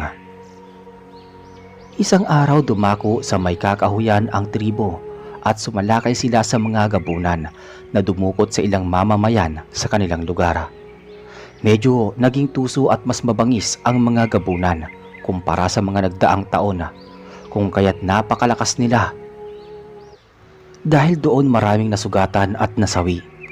Umunti noon ang hukbo ng mga tribo at piniling umatras ng iba na natitirang buhay ng mga kasama ni Rasmus. Subalit may isang lalaking nagligtas sa kanila. Nakatauhan ni Nicolas na nagmula naman sa isang maliit na populasyon ng tribo na naninirahan sa kakahuyan. Siya na lamang ang natira sa kanyang lipi matapos na malipol ang mga nasasakupan sa mga sumalakay na gumon at gamunan sa kanilang teritoryo. Bilang pasasalamat, kinuha ni Rasmus si Nicolas at inampon bilang kasapi ng kanilang tribo. Nabuo naman ang kanilang magandang samahan at dahil doon ay ginawang kanang kamay ni Rasmus si Nicolas at magkasama silang lumaban sa iba't ibang pakikipaglaban sa mga kuta ng mga gabunan. Gamit ni Nicolas ang kris at ang matalas na kampilan ni Rasmus. Madali nilang napatay ang mga aswang dahil doon. May baon ding mga orasyon si Rasmus kaya naman nagagawa niyang malinlang at magamitan ng mahika ang mga gabunan. Malakas ang poder ni Rasmus, kasing bilis siya ng ipo-ipo kung kumilos at gumagamit din siya ng tagaliwas. Samantalang si Nicolas ay nakikiayon sa kanyang kapaligiran. Madali niyang nalinlang ang kanyang mga kalaban dahil nagiging kakulay niya ang anumang bagay na malapit sa kanya. Tuso at marahas na makipaglaban si Nicolas. Samantalang malinis at mabilis naman dumiskarte si Rasmus sa digmaan. Sanggang dikit silang dalawa at maganda ang kanilang kombinasyon sa mga mahihirap na digmaan. Sa kanila humuhugot ng tapat at lakas ang mga kasamahan sa hukbo. Medyo nagbago lamang ang lahat at nagkalamat ang kanilang pagkakaibigan nang umibig si Nicolas sa isa sa mga kadalagahan ng tribo na nagngangalang Dahlia. Isang marikit at mahinhing dalaga si Dahlia at may pagkakataon na siya ang gumagamot sa mga kasamahan ni Rasmus at Nicolas gamit ang salamangka. Bukod doon ay magaling at masarap pa itong magluto. Nagkukwento din siya sa mga kabataang mambabarang ng kabayanihan ng kanilang mga ninuno. Nagtuturo din siya ng kagandahang asal. Naging modelo siya ng mga kabataan. Kaya naman lalong lumakas ang paghanga sa kanya ni Nicolas. Parati niyang ipinaghahanda at binibigyan ng pagkain ang hukbo. Tumutulong din siya sa pagluluto sa tuwing may pista sa kanilang lugar. Maraming magaganda at mababait na kadalagahan sa mga mambabarang. Pero angat at talagang natatangi si Dahlia kahit isa lamang siyang simpleng dalaga. Maalaga at masikaso si Dahlia sa kanyang mga katribo. Kaya naman marami ding kabinataan ang palihim na nagkakagusto sa kanya at naghahangad na maging kasintahan siya. Naglakas loob si Nicolas na makipagkaibigan kay Dahlia. Madalas siyang nakikipag-usap at inihahatid ang dalaga sa bahay nito. Nagawa pa nga niyang makilala ang mga magulang nito. Pinagtiyagaan niya itong ligawan ngunit hindi siya tinanggap ng dalaga. Dahil ang tinatangi ng puso nito ay walang iba kundi si Rasmus. Bagay na lubos na ikinasama ng loob ni Nicolas. Namuo ang panibugho sa kanyang dibdib. Lalo pat nalaman niya na may lihim din na pagtingin dito ang kanyang kaibigan. Hindi siya nagparaya dahil malaki ang pag-ibig niya para kay Dahlia at ayaw niyang ibigay ito kay Rasmus. Wala siyang pakialam kahit magkaibigan sila. Handa niyang talikuran ang kanilang pagkakaibigan para lamang makuha ang pag-ibig ng dalaga. Minsan, nagtungo sila sa isang malayong talampas. Hinamon ni Nicolas ang kanyang kaibigan sa isang duelo gamit ang kanilang mga natatangis sandata. Ayaw na sanang lumaban ni Rasmus at ipaubayan na lamang si Dahlia sa kanyang kaibigan. Subalit talagang kinain ng selos at galit ang puso ni Nicolas. Sinugod niya si Rasmus at walang ano-ano ay sinugatan sa tuhod at tagiliran. Sinakal niya ang kaibigan at kamuntik na itong maitulak sa mataas na bahagi ng talampas. Gigil na gigil siyang mawala sa landas niya ang kanyang kaibigan. Subalit naging mabilis ang kamay ni Rasmus at agad siyang nakakapit sa lupa at nakabalik sa kanilang pwesto. Sinalubong ni Rasmus si Nicolas at mahigpit niya itong niyakap sa kinausap ng lalaki sa lalaki. Inutusan niya itong itigil na ang pag-aaway. Hindi babae ang makakasira sa kanilang pagkakaibigan. Dagdag pa niya na parang kapatid na ang turing niya dito, kaya ayaw niyang magwakas ang kanilang samahan nang dahil lamang sa bugso ng damdamin. Labis na panibugho, inggit at paghahangad ng pag-ibig ng isang babae. Tanggapin na lamang daw sana ni Nicolas ang anumang desisyon ni Dahlia. Mas mahalaga ang pagkakaibigan nila dahil doon mas magiging matibay at matagal ang kanilang samahan.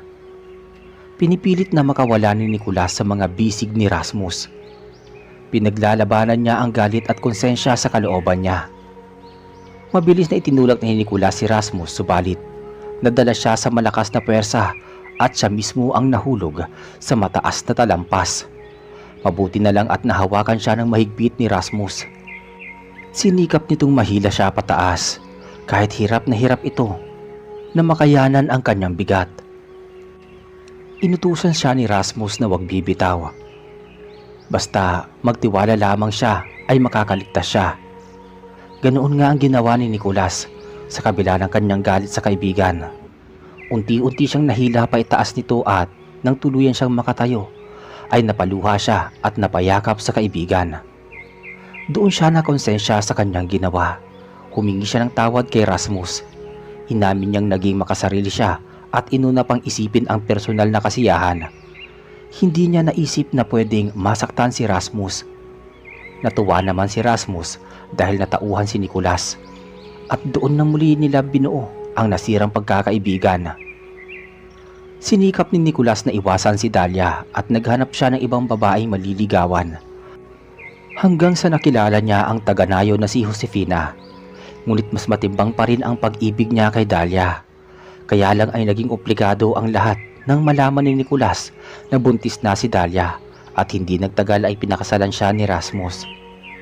Sa matinding inggit at selos ay ginamit niya ang pagmamahal sa kanya ni Josefina at binuntis na din ang dalaga. Pinakasalan niya ito kahit na hindi niya matiyak ang pagmamahal para dito. Nagluwal ito ng sanggol na lalaki na tinawag na Daniel. Lumaki namang isang mandirigma ang anak ni Rasmus na si Crisanta na may taguring Krista. Isinabak niya ang sariling anak sa kanyang mga mandirigmang estudyanteng gumagamit ng mga kampilan sa pakikipaglaban. Samantalang si Daniel naman ay lumaking lampa at pumapangalawa lamang sa kakayahan ni Krista. Mayabang at arogante, nagpapakitang tao lamang ito sa tuwing nakikita si Krista pati ang pamilya nito. Madalas na nakakasama sa pag-iensayo sa pakikipagkumbate sina Krista at Daniel. Mayabang kung magsalita si Daniel, kaso ay hindi niya mapatumba si Krista sa pag-iensayo. Minsan pang nakausap ni Krista ang isang kawal na nagngangalang Emilio at sinabi nito na may lihim na pagtingin si Daniela para sa kanya. Hindi lamang daw nito masabi dahil may katapangan si Krista. Pagkarinig ni Krista ay bahagya siyang napasimangot dahil wala siyang gusto at talagang naiirita siya sa mga kilos at pagsasalita ni Daniela. Kung hindi lamang daw anak ito ng kaibigan ng kanyang ama ay hindi niya ito papansinin. Ang totoo ay meron siyang hinahangaang kawal na kasama niya sa pag-iensayo. Iyon ay si Ibrahim, matangkad at maliksi itong binata, kaso nararamdaman niyang hindi ito interesado sa panliligaw o pagkagusto sa mga babae dahil abala ang isip nito sa pag-iensayo at pakikipaglaban. Isa pa ay hindi pa handa si Krista sa pagkakaroon ng nobyo. Ang mahalaga sa kanya ay makatulong sa mga magulang na may pagtanggol ang kanilang angkan laban sa mga gabunan. Pero dumating ang isang araw na nasukat ang katatagan ng kanyang kalooban noong sumapit sila sa 18 taong gulang at ipinadala sila sa kakahuyan kasama ang ibang mga mandirigma gamit ang mga sandata. Lumusob sila sa pinagtataguan ng mga gabunan. Sumapit ang kabilugan ng buwan. Umalulong sa di kalayuan ang mga mababangis na hayop. Sa isang kisap mata ay biglang umatake ang mga aswang at pinagpapatay ang mga mandirigma. Gumamit sila ng tagabulag kaya hindi sila madaling malabanan. Walang habas nilang pinagkakalmot at pinakwak ang tiyan ng mga mandirigma. Ang iba ay pinagbabalian nila ng buto, samantalang ang iba naman ay binaratan nila ng buhay habang nilalapa sa isang tabi. Mula sa 20 mandirigma, natira na lamang noon sa kanila ay 5 kabataan. Hindi nagpadala sa takot at pangamba si Krista. Ginamit niya ang talas ng pag-iisip at pandama sa pag-iisip ng taktika sa pakikipaglaban. Umusal siya ng kakaibang orasyon na naisaulo niya sa libreto. Pumaikot siya ng makailang beses at pagkatapos nun ay naglaho na lamang siyang parang bula sa mga kasamahan. Sumama siya sa hangin at madali niyang natagpuan sa may kawalan ang kumpul-kumpul na gabunan na umaamoy-amoy sa paligid. Nilabas niya ang matalas na talim ng kampilan at mabilis na sinaksak sa likuran ng kanyang mga kaaway. Umulagta ng paisa-isa ang mga gabunan at bago pa makalingon ang iba pang aswang ay pinuluputan niya sa leeg ang mga ito ng mahabang panali na yari sa buntot pagi at kasabay nito ay sinipat niyang mabuti bago pinaggigilitan sa leeg. Sumirit ang masaganang dugo at pagkatapos nun ay mabilis na siyang lumitaw sa paningin ng mga kasama niya. Nagpatuloy sila sa paglalakad nang maulinagan nila ang tinig ni Daniel na humihingi ng tulong. Mukhang nasa kapahamakan ang buhay nito. Hinanap nila kung saang direksyon ito nagtungo. Tumakbo sila at hinawi ang daan hanggang sa makarating sila sa kaibuturan ng kakahuyan at naabutan nila na sugatan si Daniel habang pinagtutulungan ng 3 gabunan. Sinibat ng isa sa mga mandirigma ang gabunan, subalit mabilis itong nakailag. Samantalang ginamit naman ng isa ang kanyang mga sandata, pero mas mabilis ang kamay ng gabunan at nahunahan siya nito. Sinaksak ng mandirigma sa tiyan ang isang mambabarang at biglang lumabas sa bibig niya ang dugo bago siya nalagutan ng hininga. Tanging sina Krista at Daniel na lamang ang natitira noon sa pakikipaglaban. Kaya kahit hindi komportable si Krista sa pakikitungo kay Daniel, ay nakipagsanib puwersa siya. Inilabas niya sa 2 tigkabilaang tagiliran niya ang 2 maliit na gulok at tinadyakan ang 2 gabunan na umatake sa kanya. Pagkatapos ay lumundag siya at sumaklang sa leeg ng isa sa mga aswang at mabilis na sinaksak ito sa leeg bago siya nagpatihulog. Samantalang si Daniel naman ay ginamit ang kanyang matalas na barong bolo at hinataw bago pinagsasaksak ang isa sa mga gabunan. Sa huling gabunan na kaengkwentro ay gumamit na din si Krista ng kanyang kampilan at doon niya inilabas ang kanyang natitirang tapang. Inuntog niya ang ulo ng gabunan bago niya sinaksak sa tagiliran. Kasunod nun at inawakan niya ito sa may ulo at makailang beses na inihampas sa malaking bato hanggang sa pumutok at mabasag ang buong ulo nito. Pagkabulagta sa lupa ng gabunan ay saka sinukbit ni Krista ang kanyang 2 gunong, gayon din ang kampilan. Nagpasalamat si Daniel sa pagkakaligtas ni Krista sa kanyang buhay. Humingi din siya ng tawad dito sa pagiging mayabang. Nararamdaman daw niyang hindi siya gustong maging kaibigan ni Krista dahil sa kasamaan ng kanyang ugali. Tumugon si Krista at pinayuhang maging mapagkumbaba ni Daniela. Makisama siya ng maayos sa kanilang mga kasamahan upang kagiliwan siya ng marami. Wala naman daw kaso sa kanya kung makikipagkaibigan ito sa kanya, basta at ayusin lamang daw niya ang pakikisama. Ngumiti si Daniel at nagpasalamat sa pagbibigay sa kanya ng ikalawang pagkakataon ni Krista na maging magkaibigan silang dalawa. Matapos nilang mag-usap ay magkasabay silang lumakad ni Krista pabalik sa kanilang tahanan. Umuwing may ngiti sa labi si Krista, hangang-hanga ang mag-asawang Ramos at Dalia sa kanilang anak. Ito ang susunod na henerasyon ng angkan ng mga mandirigmang mambabarang na uubos sa salinlahi ng gabunang aswang. Sa sumunod na araw ay pinangaralan ang dalawa sa kagitingan nilang pinakita sa pakikipaglaban. Medyo tumatanda na rin si Rasmus at kinakailangan niya na ng tagapagmana ng kanyang trono. Kaya naman kinausap niya si Krista. Nabanggit niya dito na alam niyang hindi pa ito handa sa isang malaking responsibilidad, pero alam niyang matututunan din nito ang paraan ng pamumuno. Siya ang susunod sa trono ng ama at kapag dumating ang panahon na mamamatay si Rasmus ay ipapamana niya kay Krista ang trono, pero kinakailangan niya ng makakatuwang at iyon si Daniela. Naisip din ni Rasmus na si Daniel ang lalaking dapat na pangasawa ni Krista at makatulong sa pagpapalakad sa kanilang mga katribo. Sa puntong iyon ay parang binuhusan ng malamig na tubig sa buong katawan si Krista. Biglang napatras si Krista at pailing-iling siya sa kanyang mga narinig. Hindi siya makapaniwala. Wala naman daw siyang pagmamahal para dito at kahit kailan ay hindi niya ito magagawang mahalin. Isa pa, ayaw makasama ni Krista si Daniela dahil hindi ito magaling sa pakikipaglaban at hindi niya ito ang tipong lalaki. Sa dinami-dami ng lalaki na pwedeng ipakasal sa kanya ay iyon pang kinaiinisan at ayaw na ayaw niya. Pinakalma siya ni Rasmus at sinabing huwag magmatigas dahil pinagplanuhan at pinagkasundunan nila ni Nicolas at siya ang lahat para magsanib ang kanilang puwersa. Patuloy na umiiling-iling si Krista at hindi niya mapigilang sumabog ang kanyang himutok. Hindi siya makakapayag sa gusto nitong mangyari. Na-question niya pa ito kung anong klase itong ama at isasakripisyo nito ang kaligayahan ng sariling anak. Nagalit si Rasmus at isang malutong na sampal ang inabot ni Krista na lubos niyang ikinagulat. Mabilis na bumagtas ang mga luha sa kanyang mga mata.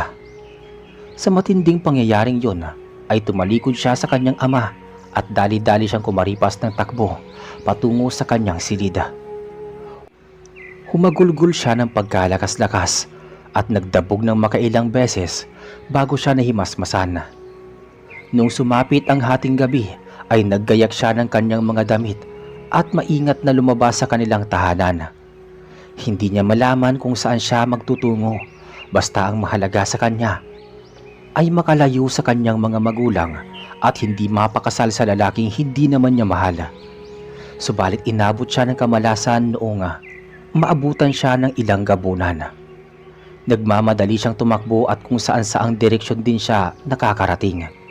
Hanggang sa mapahampas siya sa isang malaking punong kahoy at tuluyan siyang nawalan ng malay. Bumulagta siya sa lupa at hindi niya namalaya ng oras. Pagkamulat ng kanyang mga mata ay nakita na lamang niya na sumikat na pala ang araw. Kinusot-kusot niya ang kanyang mga mata at nagulat siya nang makita ang isang matandang lalaking may mahabang buhok, gayon din ang mahabang balbas na abot hanggang talampakan. May tangan itong tungkod at tila hinihintay siyang makabangon. Tinanong niya ito kung sino ang matandang lalaki at anong kailangan nito sa kanya. Kinuha ni Krista ang kanyang gunong at itinapat sa mukha ng matandang lalaki. Natakot siya sa kung anong posible nitong gawin sa kanya. Nangusap naman ang matandang lalaki at nagsalita. Ipinaliwanag niya na hindi siya kaaway. Isa siyang ermitanyo na nagtataglay ng isang mutya at nais niya itong ipagkaloob kay Krista upang mailigtas ang kanyang angkan. Si Krista ang kanyang napiling magmamay-ari nito.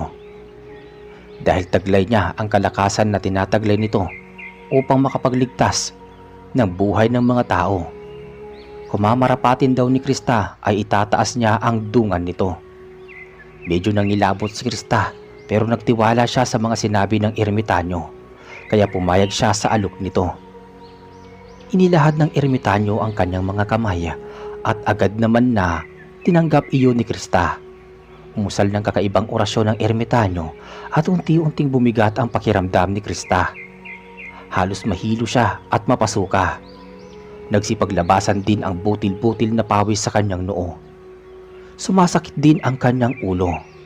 Medyo sumasama ang kanyang pakiramdam at tila anumang oras ay pwede siyang bumulagta sa lupa. Makalipas ang ilang sandali ay napasigaw siya. Halos hindi siya makagalaw sa kanyang kinatatayuan. Tinanong niya ang ermitanyo kung bakit masama ang kanyang pakiramdam at kung anong ginawa nito sa kanya. Baka daw may balak ang ermitanyo na patayin siya. Tumaas ang boses ni Krista sa ermitanyo sa sobrang inis. Saglit na may kinuha ang matanda. Binuksan niya ang kanyang dalang sisidlan ng tubig at binuhusan si Krista. Napahalakhak ang matandang ermitanyo nang mapasigaw si Krista sa sobrang gulat. Tinanong niya ang ermitanyo kung anong nagawa niyang kasalanan dito. Bakit siya binuhusan ng malamig na tubig? Medyo naiirita na ang dalaga sa ginagawa nito sa kanya. Baka pinagloloko at pinaglalaroan lamang siya ng ermitanyo. Hindi tumugon ang matandang ermitanyo. Samantala, nakaramdam naman si Krista ng pagbuti ng kanyang kondisyon. Unti-unting bumalik sa normal ang lahat.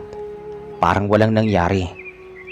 Nagtaka siya kung anong salamangka ang ginawa nito para gumanda muli ang kanyang pakiramdam. Nagsalita ang ermitanyo na puno ng kaalaman. Sinabi niya na sa una ay maninibago si Krista sa bigat at lakas ng kapangyarihan niya.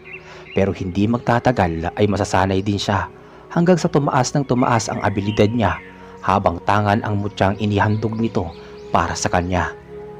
Mabuti pa daw ay bumalik na si Krista sa kanyang nasasakupan at iligtas ang angkan laban sa mga masasamang nilalang. Napakunot ang noo ni Krista at naguguluhan siya sa mga sinasabi nito. Tinanong niya kung anong ibig sabihin nito at papaano na lamang nagmula siya sa tribo ng mambabarang. Hindi tumugon ang matandang ermitanyo. Hindi man lang siya nagpaalam at unti-unti siyang naglaho na parang bula. Nagimbal si Krista. Lumingalinga siya sa paligid pero hindi niya na matagpuan ang ermitanyo. Bumulong siya sa hangin at nagpasalamat sa ermitanyo sa pagbibigay sa kanya nito ng kapangyarihan. Susundin daw niya ang ipinag-uutos nito. Wala naman siyang narinig na anumang tugon, bagkus ay dumampi sa kanyang balat ang malamig na simoy ng hangin. Hinawakan niyang mabuti at ikinuyom sa kanyang palad ang mutya. Pagkatapos noon ay nag-umpisa na silang maglakad pabalik sa kanyang mga tribo. Alam niyang hindi magiging madali ang pagbalik sa tribo dahil sa balak na pagpapakasal niya kay Daniel, pero kailangan niyang mailigtas ang tribo sa masasamang nilalang. Kaya kahit labag man sa kalooban niya ay pilit pa rin siyang bumalik dahil meron siyang mabigat na misyon na dapat niyang gawin. Medyo hindi siya kaagad nakabalik dahil naligaw siya sa kakahuyan at inabot pa siya ng dapit hapon bago narating ang kanyang lugar. Mabuti na lamang at walang anumang gabunan sa paligid.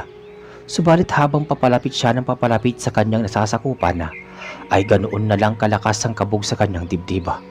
Pakiramdam niya ay may masamang magaganap na hindi niya mawari kung ano. Kailangan niyang maging alerto at mapagmatsyag sa paligid. Tumuloy pa rin siya sa paglalakad hanggang sa mapahinto siya sa may bulwagan. Nakita niya ang mga tao na nagkakasiyahan.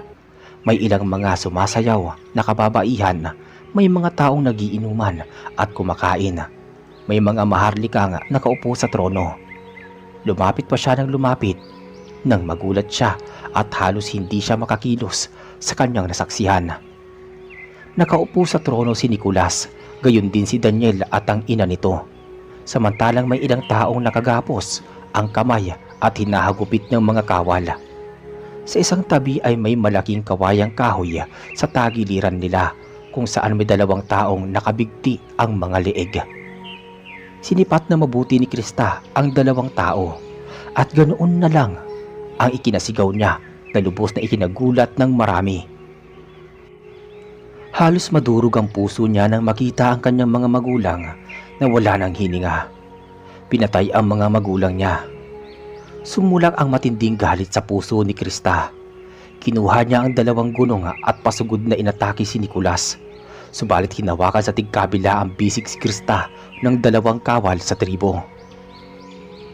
Bumaba sa trono si Nicolas at bumati siya ng buong galak kay Krista. Tinanong niya si Krista kung nasa sorpresa daw ba ito na makita ang kanyang mga magulang. Sinabihan niya ito ng isang alibughang anak at iresponsable. Kung hindi daw ito lumayas ay hindi sana mamamatay ang kanyang mga magulang. Si Krista daw ang dapat nasisihin dahil sa katigasan ng kanyang ulo. Sumigaw si Krista at minura si Nicolas. Mukhang planado daw nito ang lahat. Pumili pa daw ito ng perpektong araw kung kailan siya naglayas upang salakayin at patayin ang kanyang mga magulang. Tama daw ang hinala niya na si Nicolas ang nakaisip na lasunin at kontrolin ang isip ng kanyang ama upang ipakasal siya kay Daniela para matamasa niya ang lakas at kapangyarihan. Hindi na daw ito nahiya sa kanyang sarili at inangkin pa ang kampilan ng kanyang ama. Inutusan niyang ibalik sa kanya ang kampilan dahil siya nararapat na magmana ng trono at mamuno sa tribo. Nagpupumigla si Krista sa mga kawal, subalit kinuha ni Nicolas ang kampilan. Kinausap niya si Krista at sinabing nararapat itong sumunod sa kanyang mga magulang upang magkasama-sama sila. Bigla silang humalakhak at inutusan ang mga kawal na dalhin sa bulwagan si Krista para pugutan ang ulo. Sumunod ang mga kawal at dinala nila si Krista sa bulwagan habang patuloy ito sa pagpupumiglas at pagsigaw. Naghanda na rin ang malaking palakol, gayon din ang karit. Hindi akalain ni Krista na magwawakas ang buhay niya sa mga kasamaang walang puso at mapagkunwari. Akmang pupugutan na sana ng ulo ng isa sa mga tauhan ni Nicolas itong si Krista nang biglang magkaroon ng malalakas na sigawan at kaguluhan. Paglingon nilang lahat ay lumitaw ang mga gabunan at napasok ang kanilang bulwagan.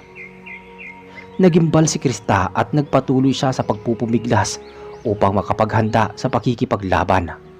Hindi pa doon natatapos ang buhay niya. Kailangan pa niyang magapi ang mga kalaban at mailigtas ang mga nasasakupan kahit nabulag at nakontrol ang mga ito ni Nicolas.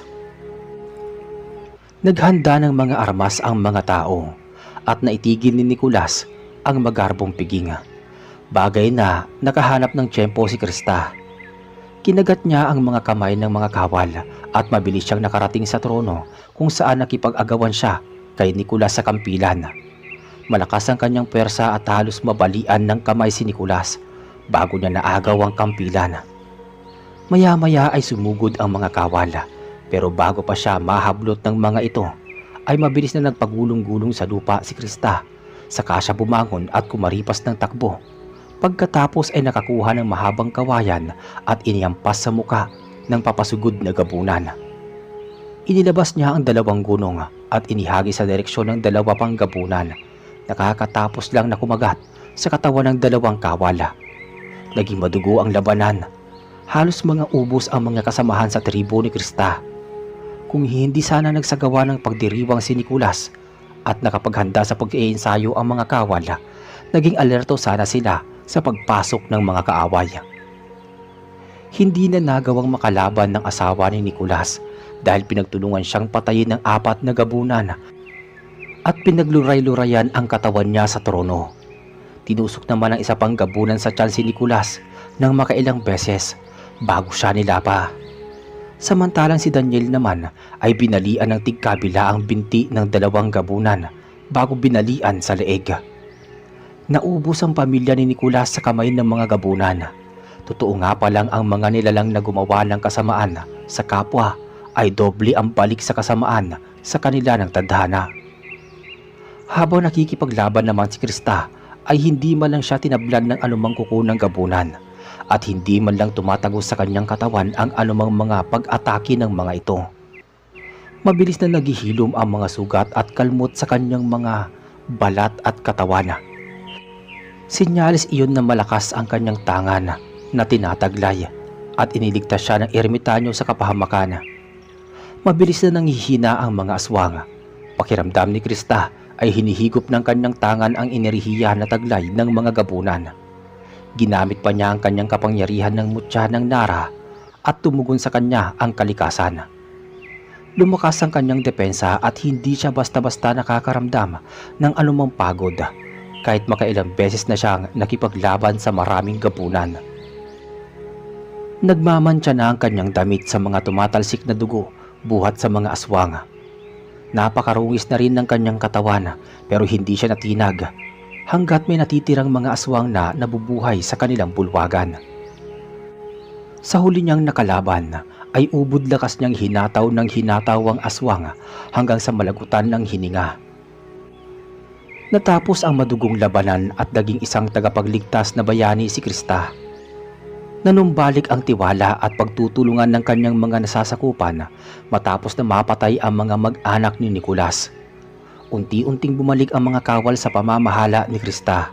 Siya na ang umaktong leader ng kanilang angkan, alinsunod sa pamamahala ng kanyang mga namayapang magulang. Marami pa ring gabunan ang pilit na kumakalaban sa mga mambabarang pero hindi hinayaan ni Krista na matalo at maapi sila ng mga kaaway. Gumawa siya ng mga malalakas na antas ng Salamanca upang hindi mapasok ng mga gabunan ang kanilang teritoryo.